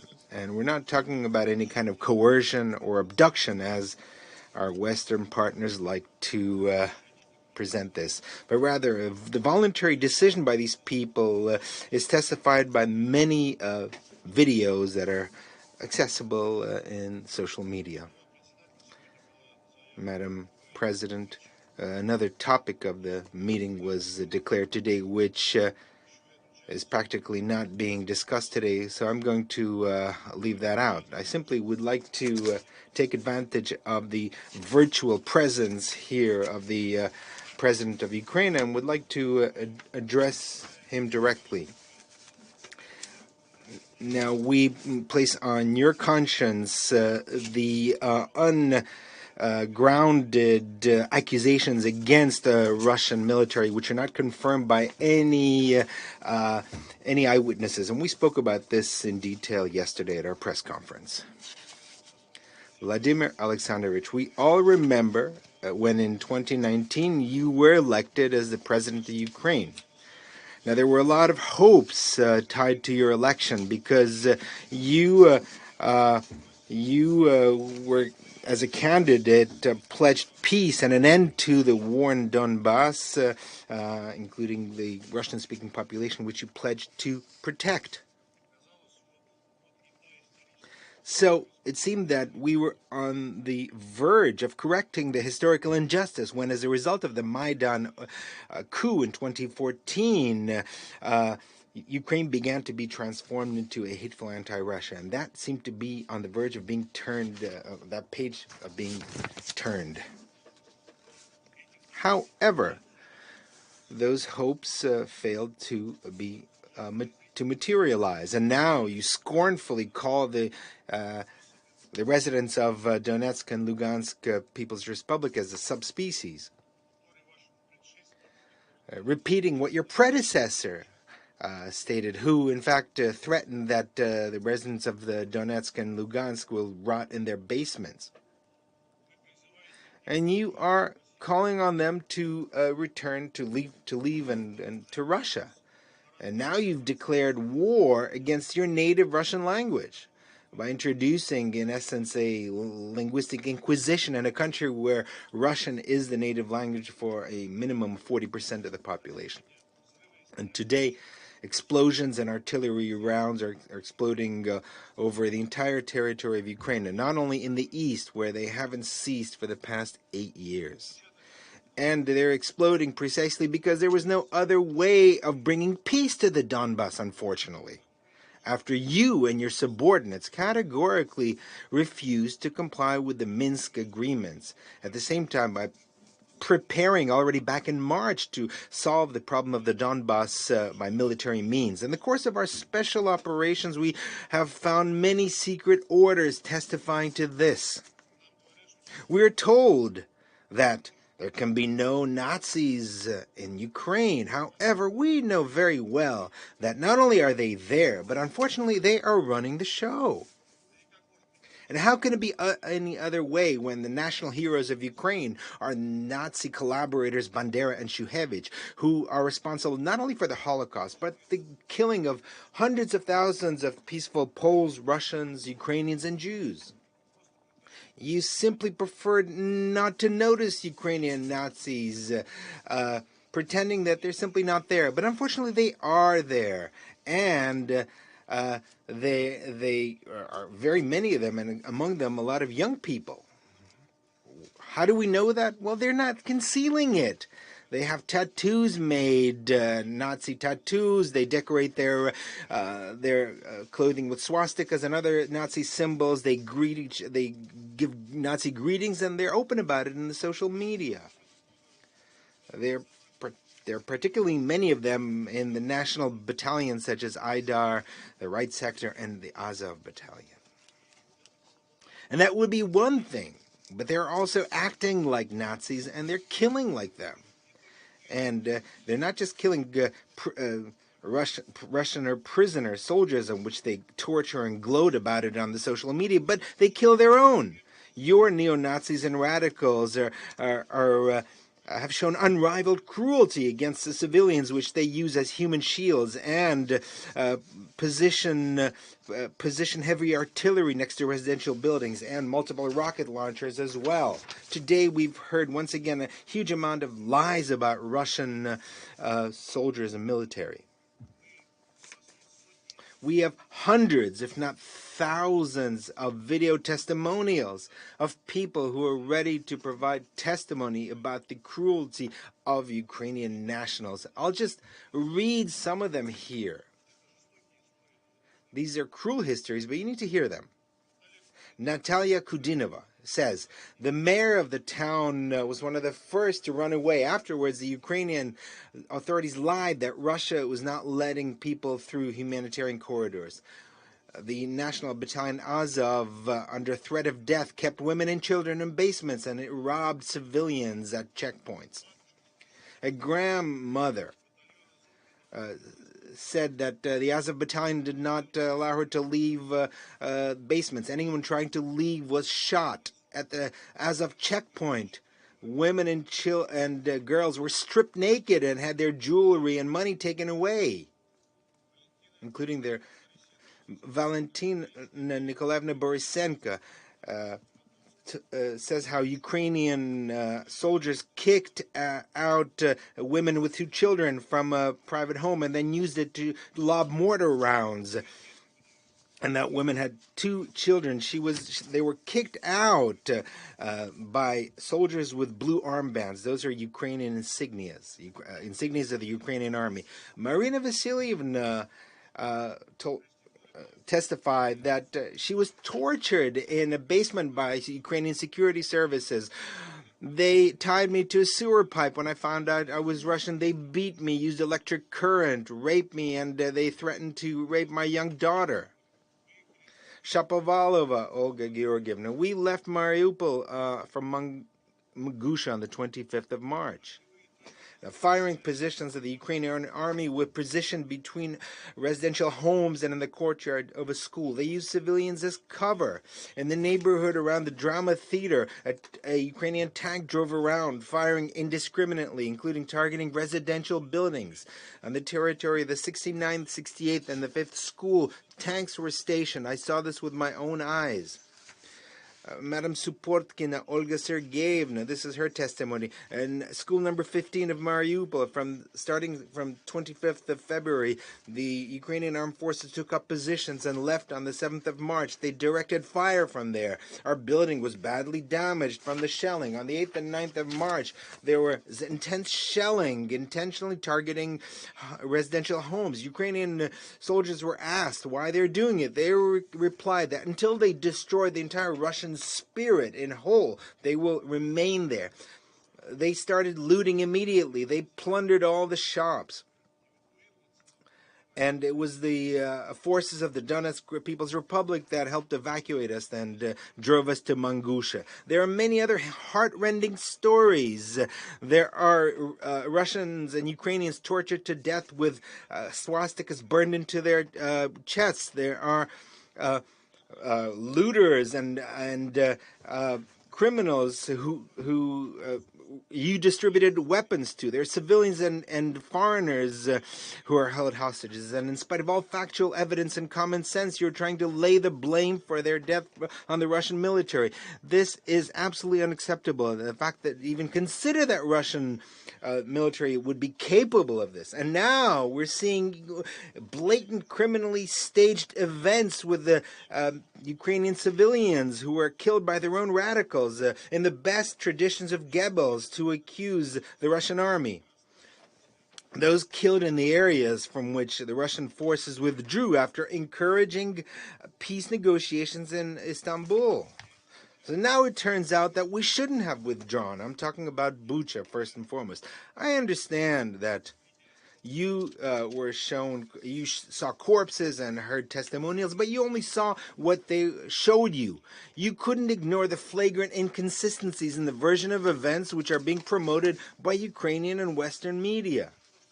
The fact that the corpses were not there right after the withdrawal of the Russian forces, which is confirmed by several videos, and the fact that there are recordings where Ukrainian radicals urged shooting at those with white armbands, in other words, against civilians. If you saw the video very carefully that was shown today, you'll see that those people who are on the ground have white armbands. These are civilians. And the fact that the corpses on the video in no way resemble those that could have been lying on the street for 3 or 4 days. And based on the sensational and completely scientifically absurd information of the New York Times, they were there since the 20th of March. So the only ones who could fall for this fake are absolute dilettantes or our Western partners who don't want to hear anything and have been calling black, white, and vice versa for a long time now. Unfortunately, these countries don't give a hoot about Ukraine itself. It's simply a pawn in the geopolitical game against Russia, which they will sacrifice easily. But in the meantime, they will try to prolong the conflict by delivering as much weapons as possible and ammunition. But the most important thing is that how have we sunk to such depths of cruelty that nationalists are displaying, for example, those from the Azov battalion? And you, I'm addressing the Ukrainian president. In your interview with the Americans media, you coyly, bashfully state that they are what they are. I really hope that you will reflect on this and hope that you will find a solution to the situation, because it depends only on you. Because we came to you, to Ukraine, not to conquer lands. We came to bring the long-awaited peace to the blood-soaked land of Donbass. Not a truce, but a true, lasting peace. And for this, we need to root out the cruelty which I mentioned. We need to cut out the malignant Nazi tumor that is consuming Ukraine and would in time begin to consume Russia. And we will achieve that goal, I hope sooner rather than later, because there is no other outcome. We are not shooting against civilian targets in order to save as many civilians as possible. This is precisely why we're not advancing as fast as many expected. We're not acting like Americans and their allies in Iraq and Syria. We're razing entire cities to the ground. They had no pity for them, but we felt great pity because these are people who are close to us. But radicals have nothing to lose. They couldn't care less about civilians. They're ready to take to the grave with them the entire population of the Ukraine, as was clearly demonstrated by the provocation in Bucha.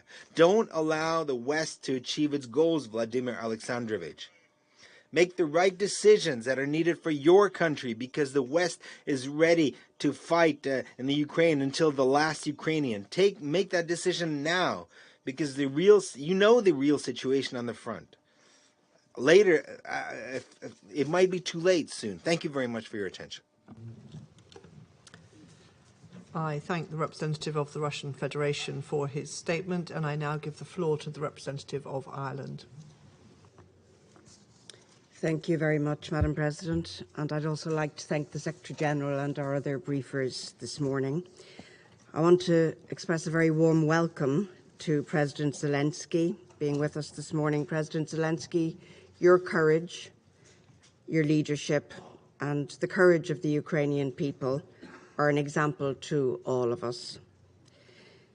Secretary-General, on the 24th of February, as Russia launched a large-scale invasion of its neighbour Ukraine, you told the world that Russia's action was wrong, that it was against the Charter, that it was unacceptable.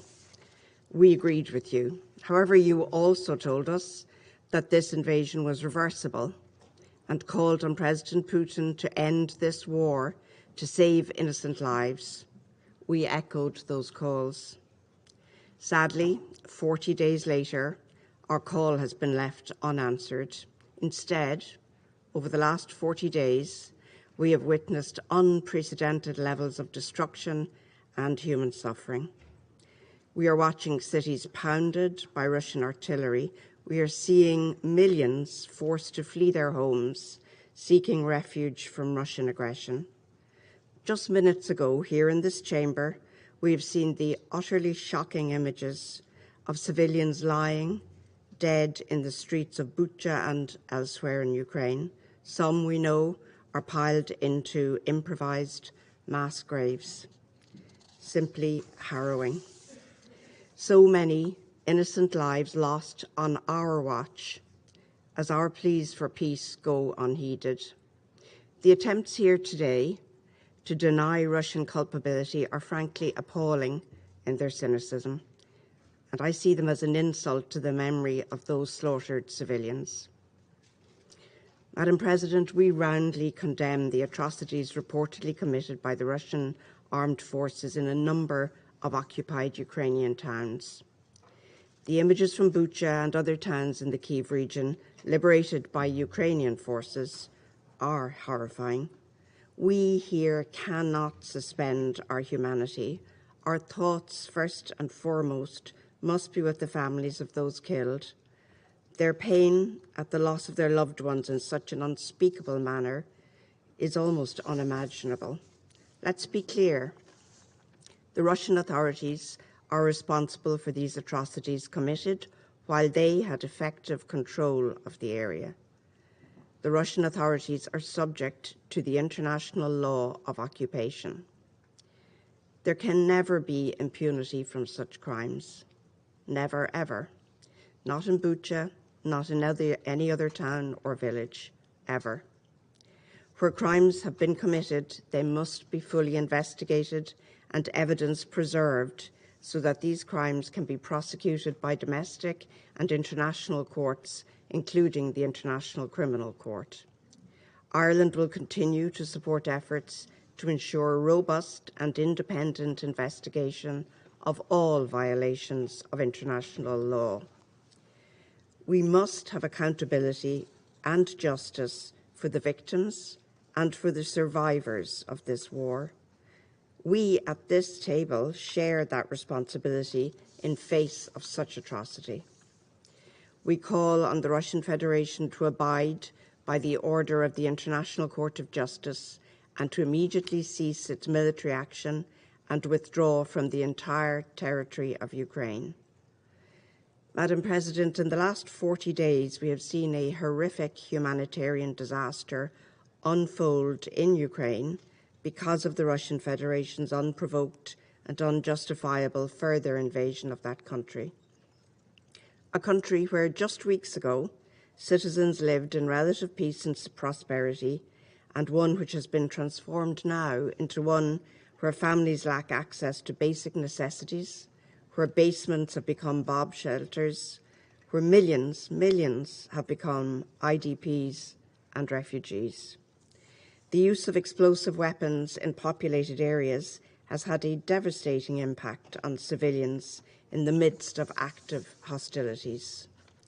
Once again, we call for the parties to the conflict to comply with international humanitarian law, including the obligation to direct attacks only against military objectives, the prohibitions against indiscriminate and disproportionate attacks, and the obligation to take all feasible precautions in attack. We have heard increasing allegations of sexual violence by Russian soldiers. You referred to this morning, Secretary General. We must stress that conflict-related sexual violence can constitute a war crime. The perpetrators of such crimes must be accountable.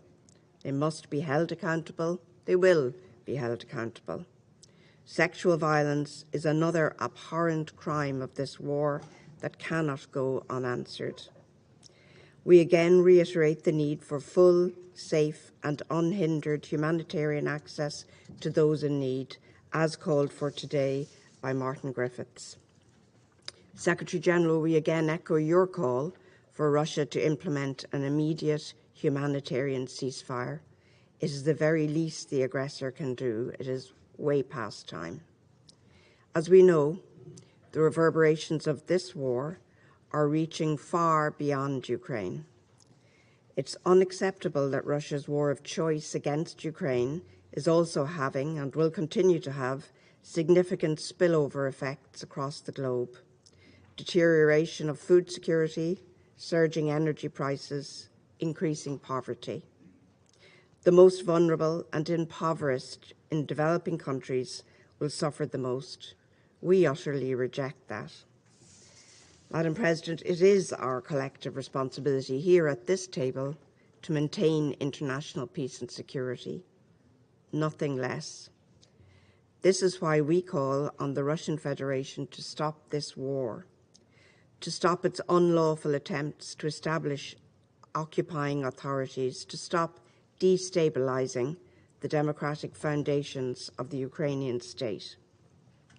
Such steps are yet further reprehensible violations of Ukraine's independence, sovereignty, and territorial integrity. It gets harder each time to say this, but it is never too late to do the right thing and to end this war now. Thank you, Madam President. I thank the representative of Ireland for her statement, and I now give the floor to the representative of Brazil. Thank you, Madam President. Let me start by thanking Ambassador Nusseibeh, along with her team at the UAE mission, for competently navigating the work of the Security Council in March. I welcome His Excellency, Mr. Volodymyr Zelensky, President of Ukraine, in the Council today. I would like to thank the Secretary General, Antonio Guterres, and the Secretary General for Political Affairs, Rosemary DiCarlo, and Under Secretary General for Humanitarian Affairs, Martin Griffiths, for their updated presentations about the situation in Ukraine. Madam President, as we enter into the 6th week of hostilities in the Ukrainian territory, we continue to witness appalling images of human suffering. The recent reports of acts of violence against civilians in Bucha, Irpin, Kharkiv, Donetsk, and other places affected by the conflict are extremely worrying, according to the statement by the ICRC. We call for a really independent and thorough investigation of all reported violations with the full cooperation of both parties to the conflict, without prejudging any conclusions, and underscore the need for perpetrators to be held accountable. The international community is witnessing for too long appalling scenes of destruction of once peaceful cities, with shocking images from the conflict and the desperation of thousands of civilians trapped in the battlefield, with no food, no water, and no electricity. Once again, we renew our pleas for a broad, effective, and immediate cessation of hostilities in Ukraine. Only after the silence of the guns and the withdrawal of troops are achieved will it be possible to halt the immense costs of human suffering this conflict has brought. Madam President, the General Assembly has recently adopted a resolution on the humanitarian situation in Ukraine. As we said on that occasion, the General Assembly could not become a bystander of the shocking consequences of the conflict. And, as we added last week in this chamber, neither can the Security Council. As the main UN organ with primary responsibility for the maintenance of international peace and security, the Security Council has the mandate and the responsibility to address this situation in an effective manner. Nevertheless, our assessment is that the Security Council is failing in its role to help in supporting efforts to foster a constructive dialogue between the parties, with the aim of brokering an effective peace settlement to this conflict. We deeply regret that the Security Council has not been able to speak with one voice throughout the crisis. Promoting compliance with international humanitarian law, protecting civilians, calling for peace, these are objectives that should unite rather than divide us. We should strive to create the conditions for, on the one hand, invigorating the political negotiations, and, on the other, reaching an understanding on practical measures to minimize human suffering in Ukraine. Civilians wishing to flee the hostilities must be able to do so in safety, and those who decide to stay cannot become targets of attacks. In the same vein, parties must grant safe passage to relief consignments to those in need. Once again, Brazil reiterates the call for all parties to fully respect and ensure respect for international humanitarian law. The causes of conflict, whatever they are, do not undermine the obligations of all parties have to guarantee that civilians should be protected, that the wounded receive medical care, that humanitarian assistance reach those in need, and that detainees be treated humanely in all circumstances. There must be no politicization of humanitarian actions, nor selective application of international humanitarian law. Also, geopolitical objectives must not supersede the endeavor for peace, nor prolong the human suffering caused by war. Madam President, this conflict and its associated sanctions, apart from the enormous human suffering and devastation caused in Ukraine, is having spillover effects in the entire world, especially through increased prices of oil, gas, grains, and fertilizers, among others. Food insecurity has become an even greater threat to the world's poorest people, above all in developing countries. The longer this conflict persists, the higher the risk of further instability, hunger, and devastation in Ukraine and around the world. It is high time to return to the path of dialogue and diplomacy for a peaceful settlement of the conflict. We urgently need the cessation of hostilities. De-escalation of tensions and negotiations are the only way out of this conflict, not only for the countries directly involved, but also for the entire world. I thank you, Madam President. I thank the representative of Brazil for his remarks, and I now give the floor to the representative of Kenya. Thank you, Madam President.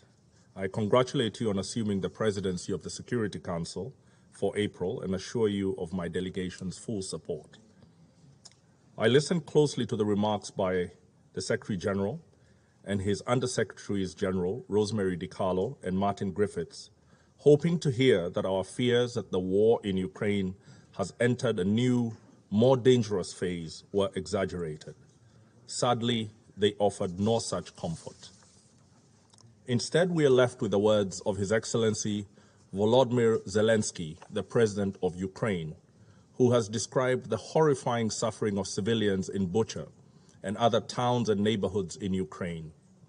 His account of the atrocities is in stark contrast to that of our colleague in the Security Council, the representative of the Russian Federation. But the fact that the truth in Bucha is contested is the surest sign that we stand on the precipice of more widespread abuses of human rights. In April 1994, even as genocide engulfed Rwanda, there were members of the Security Council contesting the horrifying truth that 1 million people were being murdered. We should stand warned that the inability of the Council to establish the facts and accordingly attribute responsibility may enable the risk of escalation into far worse crimes. Beyond the city of Bucha, Madam President, we're extremely worried about the safety of civilians who are trapped in other besieged cities and villages, such as Mariupol and Kherson. Our actions today should seek to prevent what we have witnessed happen in Bucha take place in Mariupol and Kherson. While we debate who is responsible for the horrors of Bucha, it is incontestable that what started as a special military operation is now a war, and that what began with reassurances of limited aims, not targeted at civilians, has led to thousands of dead civilians and millions of refugees and internally displaced. No one can doubt that there are flagrant violations of international law, international humanitarian law, and the UN Charter underway in Ukraine. Kenya condemns the abuses undertaken in the past few weeks and those in the eastern provinces of the country during the years that the conflict has raged. Madam President, the war in Ukraine is today's most dangerous threat to the maintenance of international peace and security. It is the latest assault by the most powerful states against the multilateral order. Their continued abuse of the Charter created growing cracks over the years in the global security order. Now the bottom has fallen out. Ukraine may now become a model for a new generation of disastrous wars on multiple continents. Millions of refugees are being created, and there will be many more as the economic effects of the war produce and intensify conflicts elsewhere. Accelerating food and energy prices are plunging millions into worse forms of poverty. The UN, as a forum for solutions to humanity's most pressing problems, is losing prestige and its historical standing. President Zelensky has left us with ideas for Security Council reform that we need to consider seriously. Things have fallen apart, and the center cannot hold under these assaults on our United Nations. We must reform. There are no easy solutions. Even a negotiation that is not properly structured to protect the people and sovereignty of Ukraine could be the prelude to a wider war. For now, we urge the following urgent steps, understanding their limits due to the continued inability of the Security Council to act decisively. We call for an impartial and prompt United Nations investigation into the atrocities against the civilians in Bucha and other towns in Ukraine. This calls for an immediate end of all hostilities to guarantee unfettered access by the investigating teams.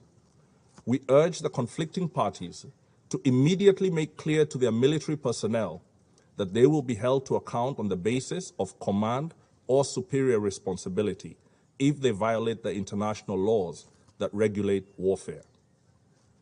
We commend Ukraine's neighbors for opening their borders to refugees of multiple nationalities from Ukraine. We continue to urge them to ensure that the thousands of affected Africans be treated in accordance with international humanitarian law and basic dignity. We commend OCHA and many other organizations and individuals who have come to the aid of the deserving people of Ukraine.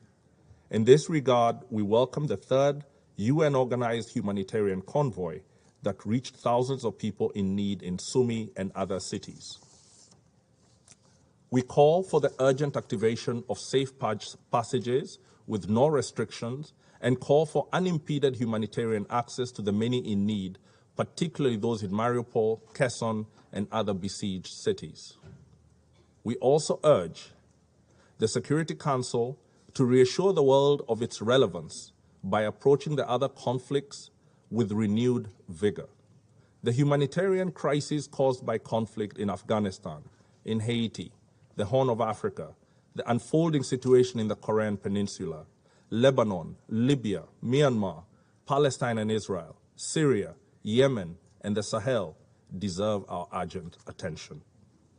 We look forward to the Secretary General rallying the international community to deploy resources to cushion the most vulnerable from the effects of the conflict in Ukraine.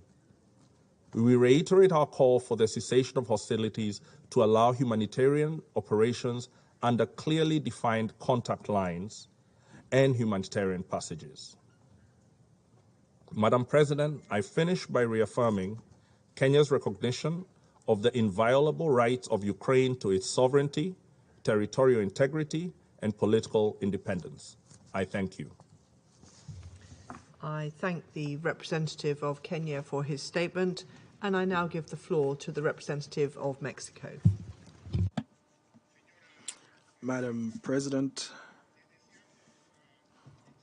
we wish you every success during your presidency this month.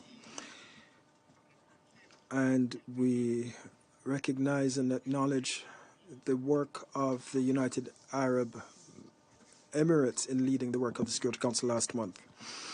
We thank the Secretary General and Under Secretaries General DiCarlo and Griffiths for their briefings.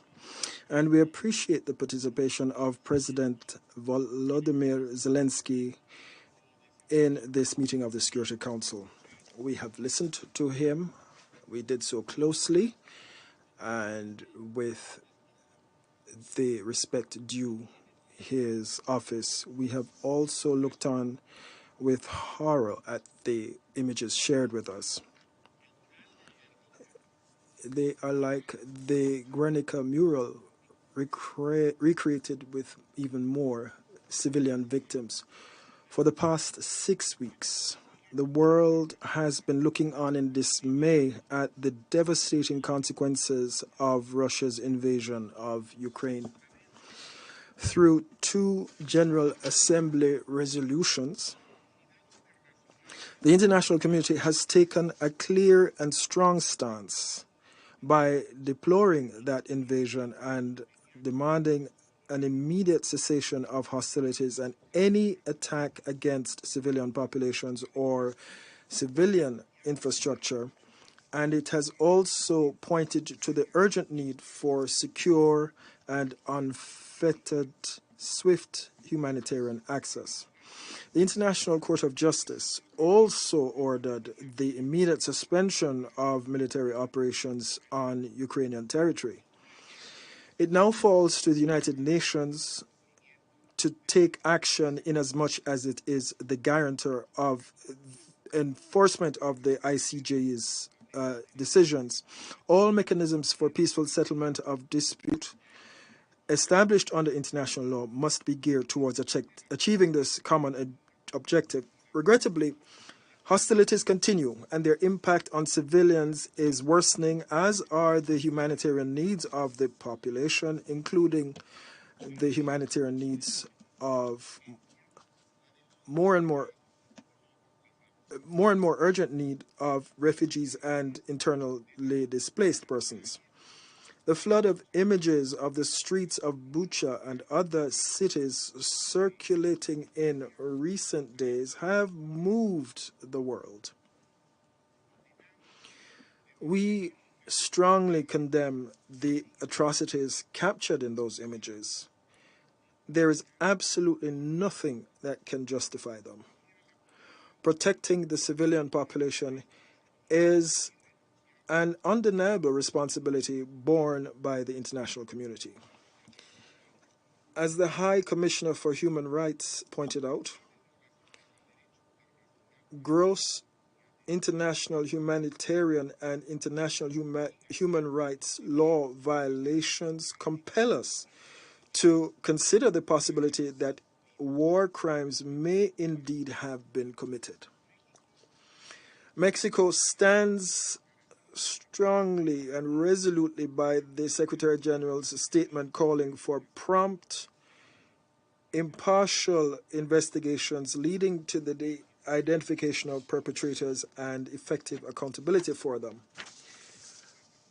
By the same token, we will be closely following the work of the International Criminal Court, and we support the prosecutor who is now in the process of investigating allegations of international crimes committed in Ukraine, as well as the Independent International Commission of Inquiry established for the same person by the United Nations Human Rights Council, and their reports will be decisive. The consequences of this war have been horrifying. Its tragic impact will produce serious effects in the medium and long term, not only in the region, but throughout the rest of the world. As was clearly stated by the Executive Director of the World Food Programme, millions of people will pay themselves the toll in this conflict. Supplies of basic food items will run short in many regions where they are already insecure and fragile. Now, given all the difficulties that this implies and the urgency ensuing, the efforts of the international community to tackle the humanitarian tragedy are only temporary. The solution, as it has been said, is an immediate end to the hostilities and a political agreement that restores diplomatic negotiations. We are resolutely in support of Under-Secretary General Griffith's initiatives to broker humanitarian pauses to pave the way for smoother delivery of humanitarian assistance. Mexico appreciates and commends the work of all humanitarian actors involved in Ukraine, as well as the solidarity of neighboring countries that have received millions of refugees and the mediation efforts of various actors and countries. It is our hope that this Council will fulfill its responsibility to contribute effectively to putting an end to the war and restoring peace, and to do so in strict compliance with international law and international humanitarian law, and put an end to war and restore peace. Thank you. I thank the representative of Mexico for his statement, and I now give the floor to the representative of India.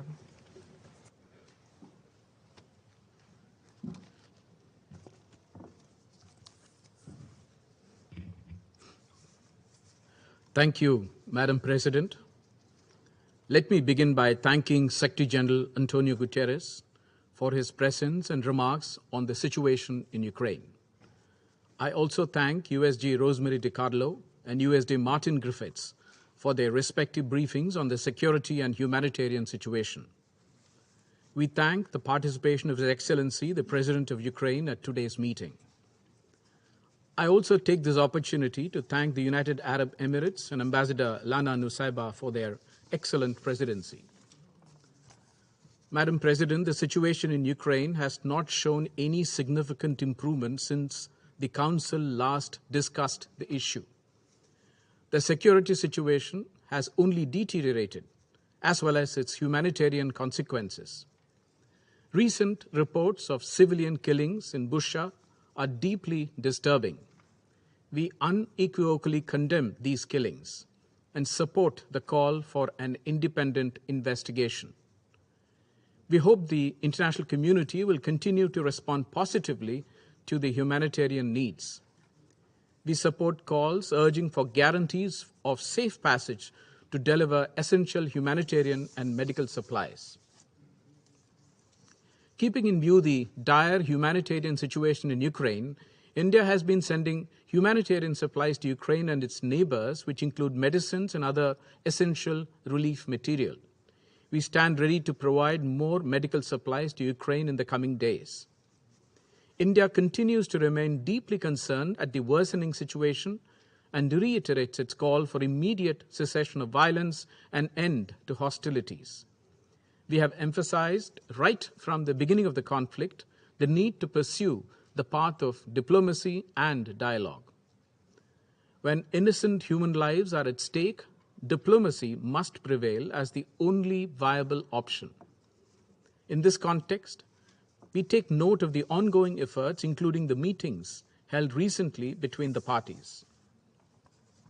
The impact of the crisis is being felt beyond the region, with increasing food and energy costs, especially for many developing countries. It is in our collective interest to work constructively, both inside the United Nations and outside, towards seeking an early resolution to the conflict. Allow me to reiterate the importance of UN guiding principles of humanitarian assistance once again. Humanitarian action must always be guided by the principles of humanitarian assistance, which is humanity, neutrality, impartiality, and independence. These measures should never be politicized. We continue to emphasize to all member states of the UN that the global order is anchored on international law, UN Charter, and respect for territorial integrity and sovereignty of states. I thank you, Madam President. I thank the representative of India for his statement, and I now give the floor to the representative of China. Thank you, Madam President. Madam President, I first of all would like to congratulate you upon assuming the presidency of the Council for this month. At the same time, I would also like to thank Ambassador Nusebe as well as the UAE team for their outstanding work when UAE was the president of the Council during the month of March. Madam President, de-escalating tension in Ukraine and putting an early end to the fighting is the urgent expectation of the international community and the strong desire of China. We have many times emphasized that dialogue and negotiation is the only way out for opening a door of peace. Russia and Ukraine have already had many rounds of negotiations. We welcome the two sides to stick to the general direction of peace negotiations, overcome difficulties and differences, and continue to build conditions for a comprehensive settlement of the crisis. The international community should create favorable conditions and environment for negotiations between the two sides, open up space for political settlement, and should not set up roadblocks to increase resistance for peace, let alone add fuel to the fire to aggravate confrontations. Every effort should be made to prevent the escalation of the localized conflict. China attaches great importance to the humanitarian issue in Ukraine and supports all initiatives and measures conducive to alleviate the humanitarian crisis in Ukraine. As the current conflict continues, we call on the parties to abide by international humanitarian law, protect the safety of civilians and civilian facilities, minimize civilian casualties, and ensure safe and smooth evacuation and access of humanitarian corridors, as well as guarantee the basic rights of women, children, and wounded fighters. Humanitarian issues should not be politicized. The humanitarian needs of Ukraine and its neighboring countries are enormous. International humanitarian agencies should maintain neutral and impartial should maintain neutrality and impartiality, actively mobilize and coordinate more resources, and make unremitting efforts to save lives and protect civilians. China has provided and will continue to provide humanitarian assistance to Ukraine and its neighboring countries. Under international law, civilians should be spared of any forms of violence in armed conflict, and attacks against civilians are unacceptable and should not occur. The reports and images of civilian deaths in Bucha are very disturbing, and the relevant circumstances and specific causes of the incident must be verified and established. Any and all accusations should be based on facts. Before conclusions are drawn, parties should exercise restraint and avoid unfounded accusations. Madam President, as pointed out by Secretary General Guterres, the spillover effects of the Ukrainian crisis is having a major impact on the world and the developing countries in particular. This requires our great attention and our strengthened management. Sanctions are not an effective means to solve the problem, but will instead accelerate the spillover of the crisis and bring new and complex problems. Today, with the deep development of globalization and the closely linked community of mankind, the implementation of all-dimensional and indiscriminate sanctions is tantamount to politicizing, instrumentalizing, and weaponizing the world economy, triggering serious crises in the fields of global economy and trade, finance, energy, food, industrial chain, and supply chain, and endangering decades of development gains of the international community and making people of all countries pay a hefty price. The vast number of developing countries are not parties to the conflict and should not be involved in this confrontation, let alone be forced to bear the consequences of geopolitical conflicts and great power competition. The world's major economies should be responsible for managing the risk of crisis spillover and maintaining the stability of global markets and the momentum of the global economic recovery. Madam President, more than 30 years after the end of the Cold War, such a geopolitical tragedy taking place in Europe now deserves our profound reflection. The sovereignty and territorial integrity of all countries should be respected, and small and medium-sized countries should not be pushed to the forefront of confrontation between and among great powers. All countries have the right to decide their foreign policy independently and should not be forced to take sides. The security of all countries is inseparable, and the security of one country cannot be achieved at the expense of the security of others. We call upon the United States, NATO, and the European Union to engage in comprehensive dialogues with Russia to face head-on their differences accumulated over the years, find solutions to the problem, and promote the building of a balanced, effective, and sustainable regional security framework. On the issue of Ukraine, China does not seek geopolitical self-interest. It is not our mindset to watch the situation indifferently from the sideline, let alone do anything to add fuel to the fire. There's only one goal we sincerely look forward to, and that is peace. China will continue to promote peace talks and play a constructive and responsible role in helping resolve the crisis in Ukraine. I thank you, Madam President. I thank the representative of China for his statement, and I now give the floor to the representative of France. Madame la Présidente. Madam President, I'd like to hail the participation of President Zelensky in this meeting, and through him I'd like to hail the courage and the spirit of resistance of the Ukrainian people. France stands by your side. I thank the Secretary General, the Undersecretary General for Political Affairs, and the Undersecretary General for Humanitarian Affairs for their statements. The war of aggression that Russia is conducting against Ukraine has, in the past few days, reached a new threshold of horror. The images of mass graves and of mass atrocities against civilians in towns in the north of Ukraine, in Bucha, Borodyanka, and Motin, have led to the condemnation and indignation around the world. We like to express our wholehearted compassion for victims and our full solidarity with the Ukrainians, and we're still shocked by the horrific images that were shown in the video this morning. France condemns in the strongest terms the massive atrocities committed by the Russian forces. These atrocities could constitute war crimes, but also crimes against humanity. The disinformation tactics used by Russia to conceal its crimes unfortunately are no surprise to anyone. Once again, Moscow, to the disgrace of the murder of civilians and children, is adding the disgrace of lying and denial. Madam President, in the face of these horrific crimes, France urges not giving in to hatred and rather to take action along the following lines. First of all, we need to maintain the strongest possible pressure to compel the Russian authorities to put an end to a war that is compromising global security and well beyond Europe, including food security.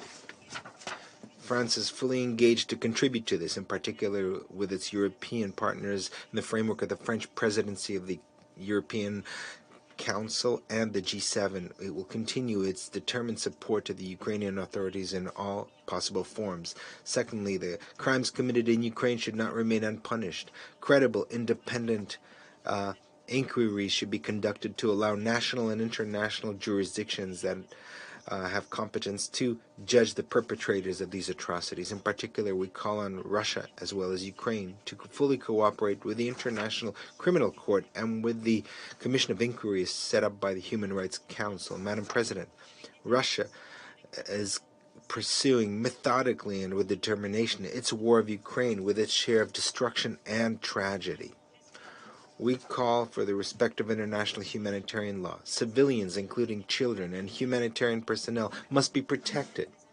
The same goes for civilian infrastructure, in particular hospitals and schools. We welcome the mobilization of the countries neighboring Ukraine, who are playing a major role in receiving refugees. The hospitality that they've demonstrated is a credit to Europe. The European Union has in particular mobilized a package of over 500 million euros of urgent support to the Ukraine, and the European Council that took place on the 24th and 25th of March also is planning to set up a trust fund of solidarity for the Ukraine. France has also contributed 100 million of humanitarian assistance. We support the efforts of the Secretary General and Martin Griffith to achieve a humanitarian ceasefire, to allow the evacuation of civilians from besieged cities, and to ensure access of humanitarian assistance. All efforts should be made in order to achieve a cessation of hostilities. This is an initial stage towards a lasting solution to the conflict, and it's necessary for the credibility of the Russian involvement in negotiations. France is determined to continue to contribute to efforts of peace, in particular by supporting Ukrainian authorities in seeking a political solution once the ceasefire is achieved, as well as by maintaining channels of dialogue with Russia. Madam President, as the French Minister of Europe and Foreign Affairs recalled on the 3rd of April, France is fully engaged in putting an end to this war of aggression, of which the human cost and humanitarian impact is increasing by the day. In the face of the horror of the Russian aggression, France reaffirms its solidarity and support with the Ukraine and Ukrainian people. We also call on the Russian people, who are also victims in this war, to continue to find ways of expressing their opposition to this conflict, in spite of the repression. This is necessary to break the logic of hatred in which Vladimir Putin wants to imprison both Ukrainians and Russians. Thank you very much. I thank the representative of France for her statement, and I now give the floor to the representative of Norway. Thank you, President. I thank the briefers for their valuable inputs. Norway also expressed its utmost support to you, Secretary General, to make full use of your good offices in search for a peaceful solution. I want to thank President Zelensky, through you, Ambassador, for his strong testimony this morning and for the heroic fight the President, the Ukrainian government, and the Ukrainian people are engaged in for your country and for the peace and freedom of us all. We are with you and we support you. As we heard from President Zelensky and have seen this weekend, the need for peace could not be more urgent. For more than 40 days and nights, attacks from Russia have continued to batter the Ukrainian people and their cities, causing death and destruction. And the suffering is escalating. We too are appalled by the reports coming out of the areas around Kyiv and other regions. We are deeply shocked by the atrocities committed against civilians in places that has been held by the Russian forces, including Bucha. The images are distressing: dead bodies on the roads and in mass graves, homes, schools, hospitals, and other civilian infrastructure destroyed and reportedly left behind. President, Russia is desperate to hide the truth about the war, but atrocities must be investigated and those responsible must be brought to justice. In this respect, we welcome the establishment by the Human Rights Council of a Commission of Inquiry on Ukraine to investigate all alleged violations of international humanitarian law and human rights law. And we also welcome that the ICC has opened an investigation into the situation in Ukraine. We urge Russia and everyone holding evidence to fully cooperate with these investigations. We cannot allow there to be impunity for war crimes being committed in Ukraine. The world is watching.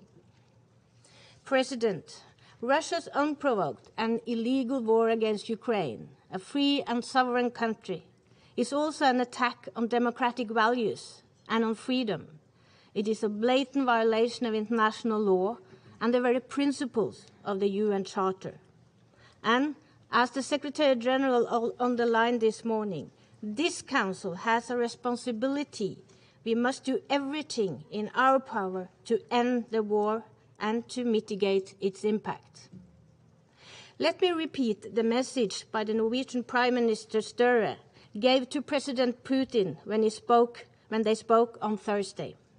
He urged him to cease the hostilities and emphasized that Russia must ensure rapid, safe, and unimpeded humanitarian access to the civilian population, particularly in Mariupol. He stressed also the need to find a negotiated solution to end the war. President, the suffering is widespread. Russia's war is causing the largest humanitarian crisis in Europe since the Second World War. A quarter of the Ukrainian population has now been displaced, and cluster munition will continue to maim and kill long after the conflict has ended. The reconstruction, when it comes, will take years. Ukraine has been set back decades in its economic development, and the consequences of this war will be felt by generations of Ukrainians. Russia's war is also being felt globally, exacerbating other humanitarian crises and causing a serious negative effect on the agricultural sector with a global rise in food insecurity and increased prices of fuel and fertilizers. President, before concluding, let me be very clear. Russia must abide by international law. It must comply with the order of the International Court of Justice to immediately suspend its military operation and to withdraw its troops from Ukraine. The killing and destruction must end. Russia must stop its illegal war. Thank you. The representative of Norway for her statement, and I now give the floor to the representative of Ghana. Thank you very much, Madam President. I congratulate the UAE for its successful presidency in the preceding month and wish you and the UK delegation the very best for this month.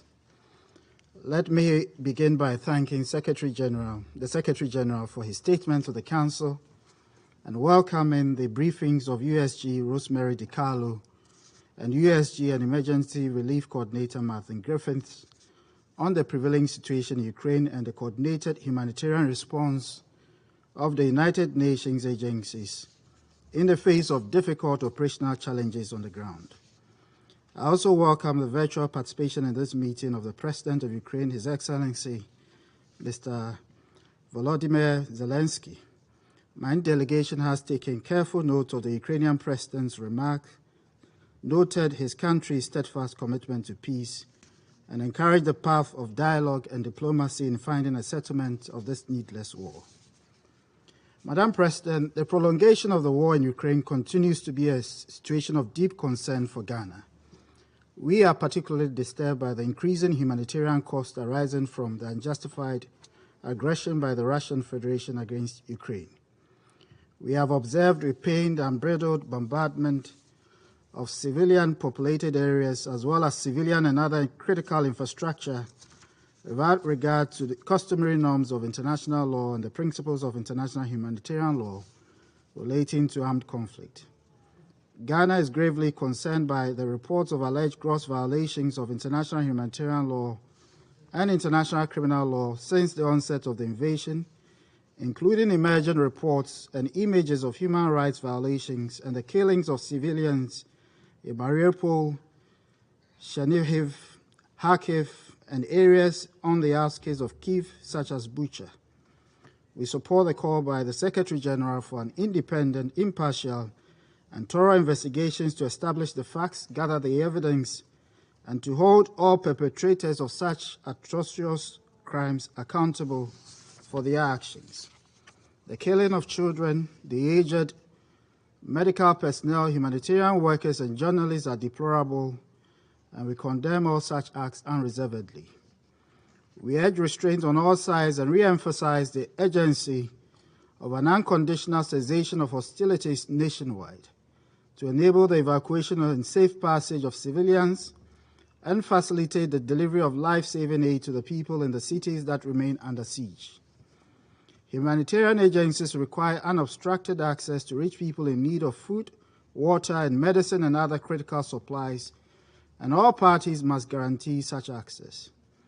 The ravages of both the global COVID-19 pandemic and the situation in Ukraine demonstrates the interconnectedness and interdependence of states and reinforce the need for a unified international response in support of the path of dialogue and diplomacy.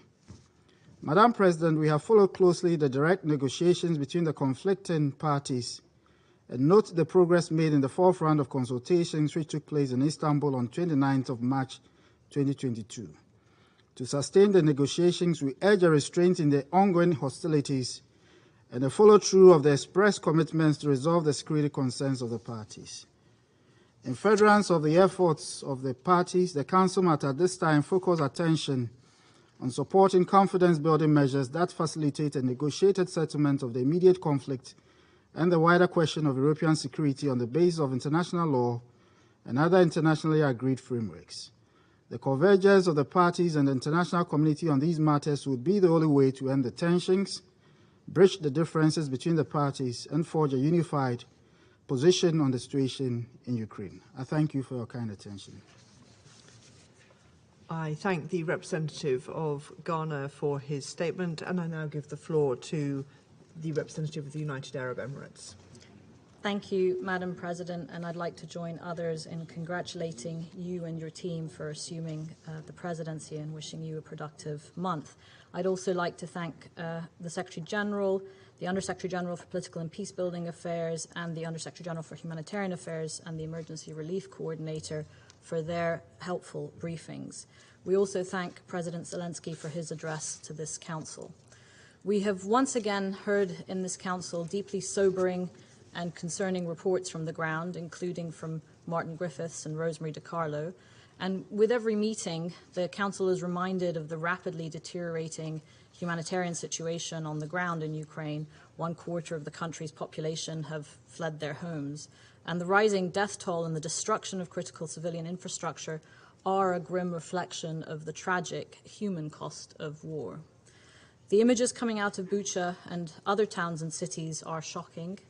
The alleged crimes they entail are of the utmost gravity, And first and foremost, as others have said, we must establish what has happened here with the cooperation of all parties. It is imperative that we do not get caught up in a war of narratives in addition to the conflict that is ongoing. Indeed, we need to allow for the existing mechanisms to investigate the facts on the ground impartially so that justice for all victims can be served, and we acknowledge the Secretary-General's call for that independent investigation, as well as last week's appointment of the members of the Human Rights Council's Independent International Commission of Inquiry on Ukraine. As we enter the 6th week of conflict, we believe that an immediate cessation of hostilities throughout Ukraine is imperative to move towards a peaceful solution to the war in Ukraine. And we take note of efforts to reach a diplomatic resolution to the conflict, and we see the ongoing negotiations and several rounds of negotiations between Russia and Ukraine as a very positive development. We remain hopeful that these efforts at the negotiating table can urgently translate into de-escalation on the ground, and we urge others to support these efforts. We also welcome the readout from Mr. Griffiths on his meetings with senior Russian officials, as well as his upcoming meetings with Ukrainian officials. Establishing a viable humanitarian ceasefire could be a stepping stone for broader negotiations and eventually a sustainable peace. However, until a cessation of hostilities is achieved, the priority must be to work towards protecting and alleviating the suffering of civilians. And in addition to the points we made during the last Council meeting on Ukraine on 29th March, I want to focus here on 4 additional points for the Council's consideration. First, as others have done, we all need to continue to reaffirm the need for all parties to abide by their obligations under international humanitarian law, in particular the protection of civilians and the respect for the principles of distinction and proportionality that are paramount in conflict. Second, the difficulties in providing relief and humanitarian access need to be addressed immediately and can be addressed quickly. It's critical to find either local or broad-based agreements for security guarantees to allow for the safe provision of humanitarian assistance and for civilians to voluntarily evacuate safely. And these are initial confidence-building measures that can be developed down the line and should also be encouraged, including the proposals left by Mr. Griffiths with the government in Moscow.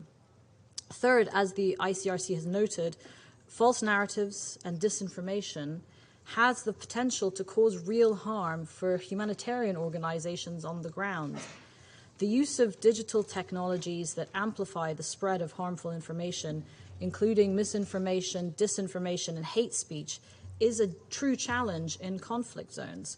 And these phenomena are not new, but technology has greatly increased the scale and speed at which harmful information reaches target audiences online. And this is particularly concerning in crisis settings where information can influence the dynamics and behavior on the ground and can put communities and humanitarian responders at risk. Fourth, at a time of conflict, protecting civilians, of course, must be our top priority. However, we should not forget the impact that war has on a nation's cultural heritage and identity.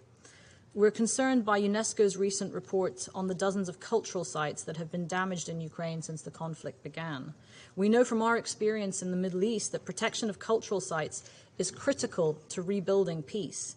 And in moments of violence and turmoil, cultural sites are essential cornerstones for collective memory and a foundation for future reconciliation.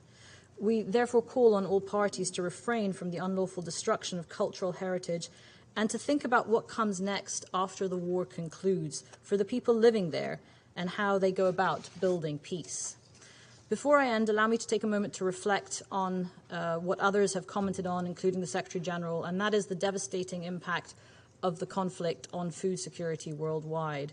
And we're alarmed by these figures shared by the Secretary General just now on how the war is affecting some of the most vulnerable communities around the world. 1.2 billion people in 47 developing countries are at risk due to rising food prices. And food shortages are aggravating situations already on this Council's agenda, and these shortages are felt in other settings where high prices of basic commodities can lead to further unrest and instability, not just in this part of the world, but around the globe. So we look forward to seeing the UN Global Crisis Response Group on Food, Energy and Finance address these issues and offer it our full support. And let us not forget that the effects of this war are hitting communities that are still reeling from the global COVID-19 pandemic. And these vulnerabilities are further exacerbated by reduced domestic food production due to the rising costs and scarcity of chemical fertilizers and pesticides. And the knock-on effects, including global conflicts, will be grave, and the Council must stay focused on all of them. Unless we do something to end this conflict now, it will continue to drive suffering and instability worldwide in the coming months and years, and the world simply cannot afford this, and the Security Council should do its part to stop this conflict and to help parties come and reach a peaceful solution. Thank you. I thank the representative of the United Arab Emirates for her statement, and I will now make a statement in my capacity as the representative of the United Kingdom. President Zelensky, by video, Secretary General, colleagues, the United Nations was created in the wake of a European war of aggression that laid waste to Europe and engulfed the world. All of us who signed the UN Charter committed to ending the scourge of war, to fundamental human rights, the dignity and worth of the human person, the equal rights of nations large and small, to justice and respect for international law. Yet now we're facing another war of aggression in Europe. We've heard today, again, the devastating impact of Russia's unilateral and illegal military action in Ukraine, its impact on surrounding countries and the region, and on the security and prosperity of the wider world as it seeks to recover from the COVID-19 pandemic. Thousands killed, millions displaced, cities razed to the ground, hospitals bombed, citizens cut off from food, water, and medicine, blockaded seaports, and the rapid increase in wheat prices, pressure on already stretched humanitarian resources. And now, as Russia is forced into retreat from areas around Kyiv, the brutality of the invasion is laid bare. We've all seen the horrific images from the towns of Bucha and Irpin of civilians deliberately killed in areas from which Russian forces have recently withdrawn, and the video we saw earlier underlined that horror. These acts and other credible incidents must be investigated as war crimes, and the UK fully supports the work of the International Criminal Court and the work of the Ukrainian Prosecutor General and other national prosecutors.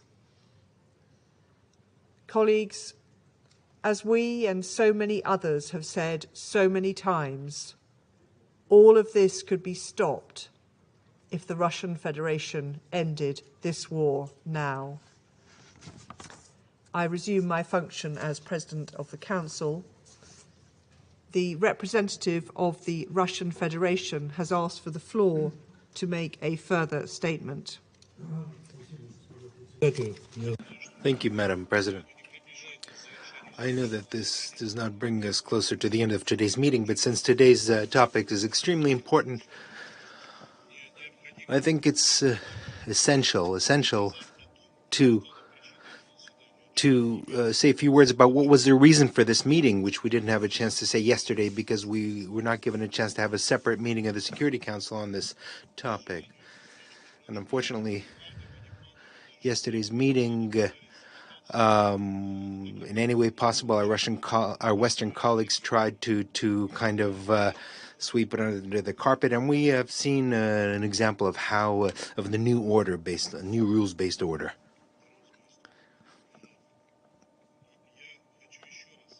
I would like to once again focus on the events in Bucha, which became the premise for conducting today's meeting, and has led to some far-reaching conclusions that many of you have already made.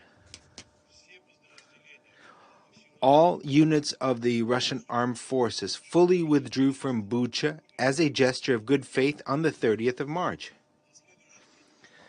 The very next day after a round of negotiations between Russia and Ukraine in Turkey in the presence of negotiators.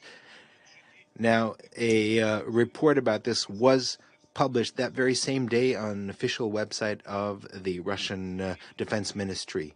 During the time that the town was under the control of the Russian armed forces, not a single civilian suffered from any kind of violence. People were able to move around freely around the town and use their cell phones. Furthermore, the towns of the Kiev Oblast was the Russian army supplied 450 tons of humanitarian assistance to those cities. This was confirmed. Now, the towns, the Russian army did not prevent people from leaving the towns. All inhabitants could freely leave the towns toward the north. At the same time, the southern areas of Bucha, including residential areas, were shelled round the clock by Ukrainian forces from using heavy caliber weapons, tanks, and mortars. Already after the withdrawal of the Russian forces, the mayor of Bucha, Anatoly Fedoruk, in his video statement on the 31st of March, presented this as a heroic liberation of the city by the Ukrainian armed forces. Now, let's set aside its so-called liberation, and let's focus on the fact that he confirmed the fact on the 31st of March that there were no more Russian soldiers in the town on the 31st of March. Furthermore, the mayor did not mention any local inhabitants with their hands tied and having been shot. I mean, could you believe that the mayor would not have noticed on the streets, as reported, of 280 corpses? He wouldn't have noticed that? On the 1st of April, the deputy of the council, Yekaterina Ukraintseva, the deputy of council of Bucha, in a 2-minute video, warned several times the local residents that representatives of the Ukrainian security forces have entered the town and are conducting a mop-up operation, and she's asking everyone to be very careful. Now, on social media, you can also find an almost 8-minute video about the announced mop-up of Bucha by the Ukrainian National Police on the 2nd of April. On that video, there are no bodies of civilians on the streets. Furthermore, on that video, the National Guard of Ukraine also interviews local residents who didn't mention any corpses or mass shootings. On one of the Ukrainian news sites, there was also a warning posted on the upcoming mop-up of Bucha on the 2nd of April from a mop-up of Russian collaborators. Now that's been deleted, but users were able to save that video. Now, testimony, so-called testimony of crimes, or evidence of crimes by the Russian armed forces in Bucha appeared only on the 3rd of April, on the 4th day after the Russian forces left the town. Once again, without any evidence based on the presumption of guilt, the Russian army is being accused of some kind of evil deeds. Of course, we could not notice how these Ukrainian videos were taken up by Western media and human rights organizations who claim to be impartial, and the clear inconsistency between the Ukrainian version and the actual facts is clear. If the corpses of civilians had been out in the open several days, they would have had several signs that were well known to forensic specialists. And our Western colleagues don't seem to be bothered by that. Otherwise, the New York Times would not even go further by stating that the corpses were there on the street since the 20th of March. Can you imagine what kind of state they would have been in? Furthermore, many of the bodies in the videos circulated by the Ukraine had white bands, armbands on. These are armbands that were worn by civilians after the entry of the Russian armed forces into the town. And one of the videos posted by Ukrainian radicals, you could hear a call to shoot anyone who doesn't have blue arm bands on. That video during the mop-up of Bucha was posted by a member of the territorial defense battalion to whom the Ukrainian authorities handed out weapons. Furthermore, the member of the city council of Bucha, who I mentioned, Yekaterina Ukraintseva, stated on the website Meduza that she did not see the Russian forces execute any civilians. In the same interview, she confirms that it's Ukrainian armed forces that are guilty of most of the violations. Of course, these are details that have not been mentioned in the presentations of our Western and Ukrainian colleagues. However, Ukrainian President Zelensky is already claiming that all these staged events in Bucha have give the Ukrainians the right for an uncivilized response.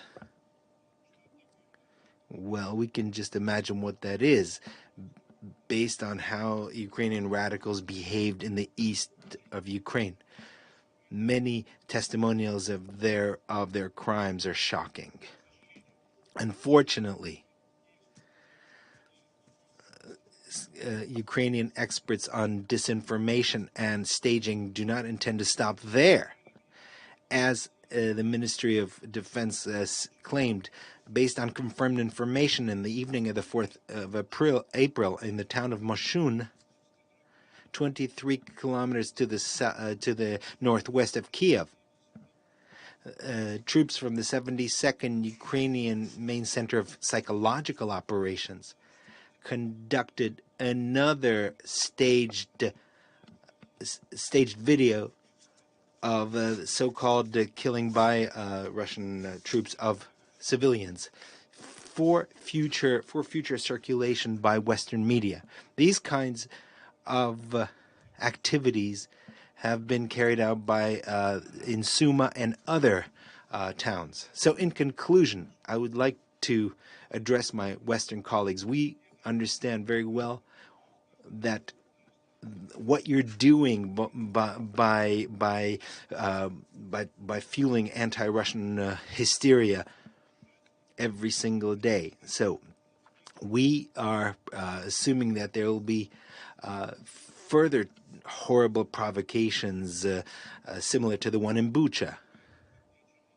New attempts to discredit Russian soldiers and to present them as murderers and rapists. I said once again that this is an incredibly low blow. Of course, you're not interested in the fact that modern technologies today make it possible to create any video. We watched a video today presented by the Ukrainian side. Today, already the Ukraine is full of in fact, information refuting what was in the video, stating that it wasn't filmed in the right place with not the right people. And just a few words to my American colleague, who declared a crusade to exclude Russia from the Human Rights Council. This is stated by the representative of a country who 3 years ago criticized the Council in the strongest, harshest terms, that it had the audacity of condemning the actions of American soldiers in Afghanistan. And as is well known, the United States left the Council. So I hope that our colleagues from the United Nations will not allow themselves to be manipulated and play up to Washington and its very dangerous games. Thank you very much. I thank the representative of the Russian Federation for his statement. The representative of Ukraine has asked for the floor to make a further statement.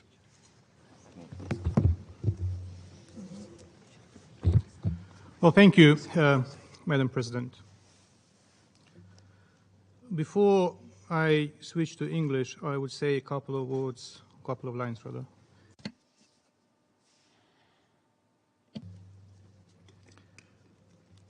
Мы уже привыкли. We have become accustomed to the lies that are constantly being spewed in the chamber of the Security Council. Comrade Nebenzia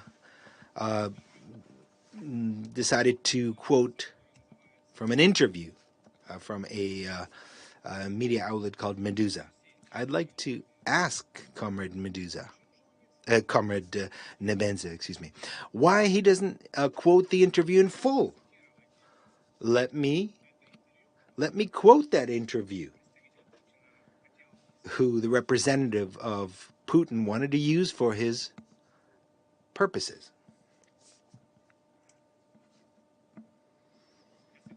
I'm quoting.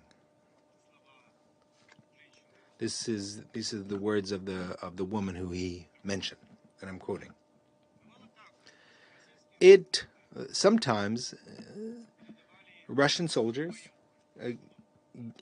gave dry rations to the basement, and then after lowering these rations, they tossed grenades into the basement.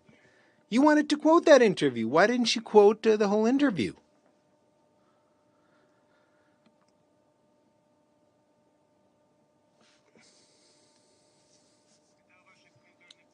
This is about your humanitarian assistance, after you provide that humanitarian assistance, you toss grenades. That's an interview from the same woman who you mentioned.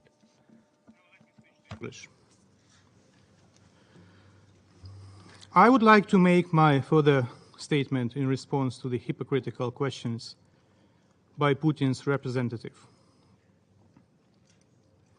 After the video we saw with the shocking images from Bucha, Irpin, Matizhin, and other sites, he should ask these very questions to himself. How have Russians got to the cruelty of Nazis? When have you started enjoying acting like Nazis? Killing civilians, attempting to redraw internationally recognized borders, setting the task to finally resolve the Ukrainian issue, like Hitler attempted to resolve the Jewish issue. When did you miss the point of Russia's turning into the Nazi-style cancerous tumor? Unable and unwilling to stop expanding and bringing to neighboring nations sufferings, destruction, pain, and death. I'm appalled over your cynical and outright lie that you don't hit civilian targets, and that is why you're moving so slowly. You hit the civilian targets and you kill the civilians. Shall I quote your own words of yesterday in the press conference that you gave here in the headquarters? where you said that civilians are killed by your army. Or shall I not? Shall I play the video? You said this is a war. Civilians are killed in the war. It's a warfare, you said. Or perhaps in your mindset, a children's hospital in Mykolaiv, destroyed by the Russian strike yesterday, was a military target. And perhaps a child killed as a result of the strike was a Ukrainian nationalist. The only truth you've said is that you are not moving as planned. And the only reason is the resistance of the Ukrainian army and the Ukrainian people, not your smart military planning.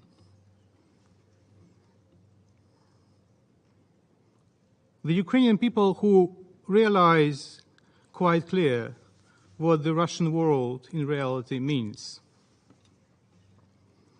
And we thank the international community for the solidarity with Ukraine. Ukraine will win in its territory, and the entire world will win, despite the threats that a criminal and a liar throws in the face just in the Security Council chamber. Finally, if there is anything that we have to thank the Russian representative for, it is his acknowledgement at yesterday's press conference that Russia is waging war against Ukraine. War, you said several times, not the special operation.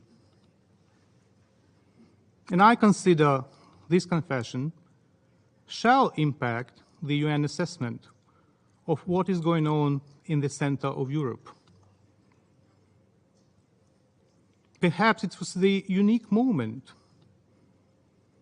when we should believe what a fully accredited representative says in the United Nations.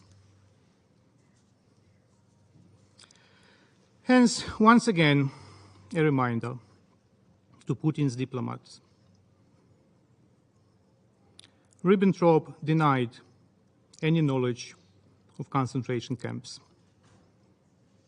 racial extermination policies,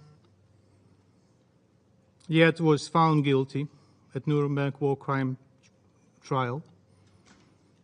And we all know what happened to him on the 16th of October 1946. I thank you. I thank the representative of Ukraine for his statement.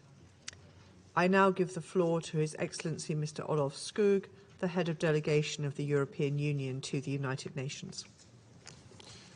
Thank you, Madam President. I address the Security Council on behalf of the European Union and its member states. North Macedonia, Montenegro and Albania, Bosnia and Herzegovina, Iceland and Liechtenstein, Republic of Moldova, Georgia, Monaco and San Marino all aligned themselves with this statement. And I wanted to start by congratulating you, Madam President, for the United Kingdom for assuming the presidency for the month of April and for convening this meeting and for inviting us to speak and also acknowledge the presidency of March of the United Arab Emirates. I want to thank the Secretary General, Under Secretary Generals Di Carlo and Griffiths for their presentations, and I want to express our full support, solidarity and respect for the heroic people of Ukraine as embodied by the message this morning by President Zelensky. Madam President, 41 days ago, Russia decided to wage a war of aggression against Ukraine in blatant violation of international law, the principles of the UN Charter and of the acquis of the OSCE, an affront to the rules-based order and to the global security and stability. And we have heard and seen again today the tremendous cost to the people of Ukraine. The dramatic consequences of Russia's war of choice are well known. Thousands of lives have been lost. Over 11 million people, most of them women and children, have been forced to leave their homes. Over 500 schools and 52 hospitals have been shelled. Entire cities have been razed to the ground. The unfolding drama in Mariupol and the images from Bucha stain our common humanity. Russia must stop this senseless act of violence. The EU condemns in the strongest terms Russia's unjustified and unprovoked war of aggression against Ukraine. We demand that Russia immediately stop its military aggression, immediately and unconditionally withdraw all forces from the entire territory of Ukraine, and fully respect Ukraine's territorial integrity, sovereignty and independence within its internationally recognized borders as demanded by the United Nations General Assembly. We condemn in the strongest possible terms the reported atrocities committed by the Russian armed forces in a number of occupied Ukrainian towns.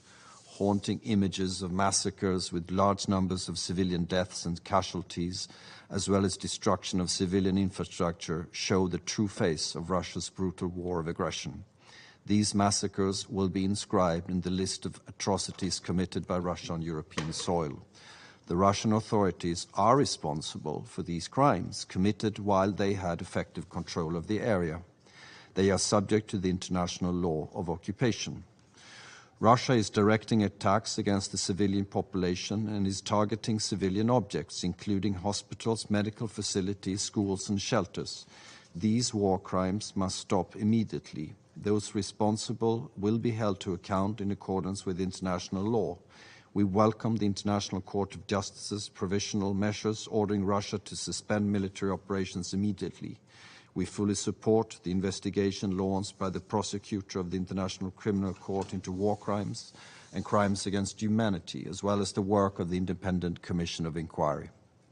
The EU is assisting the Ukrainian Prosecutor General and civil society in the collection and preservation of evidence of the war crimes. It is clear there must be and there will be accountability. The EU and its member states are providing shelter for the more than 4 million refugees that fled Russia's violence. They do so regardless of nationality, ethnicity, religion or race. We have adopted sanctions against the Russian government, its financial and defense sectors, and those individuals enabling and financing the aggression. We have committed significant funding to the UN humanitarian flash appeal and regional refugee response plans for Ukraine. So far, the EU and its member states have mobilized over 1.1 billion euros in emergency aid. This comes on top of the 2.4 million euros in humanitarian emergency and early recovery assistance the EU and its member states have provided to Ukraine since 2014. In the largest ever operation under the EU Civil Protection Mechanism, 29 countries, all EU member states together with Norway and Turkey, have responded to the request for assistance from Ukraine. As of 4th of April, over 13,000 tons of medicines, hospital equipment, ambulances and firefighting equipment, food and energy supplies have arrived in Ukraine.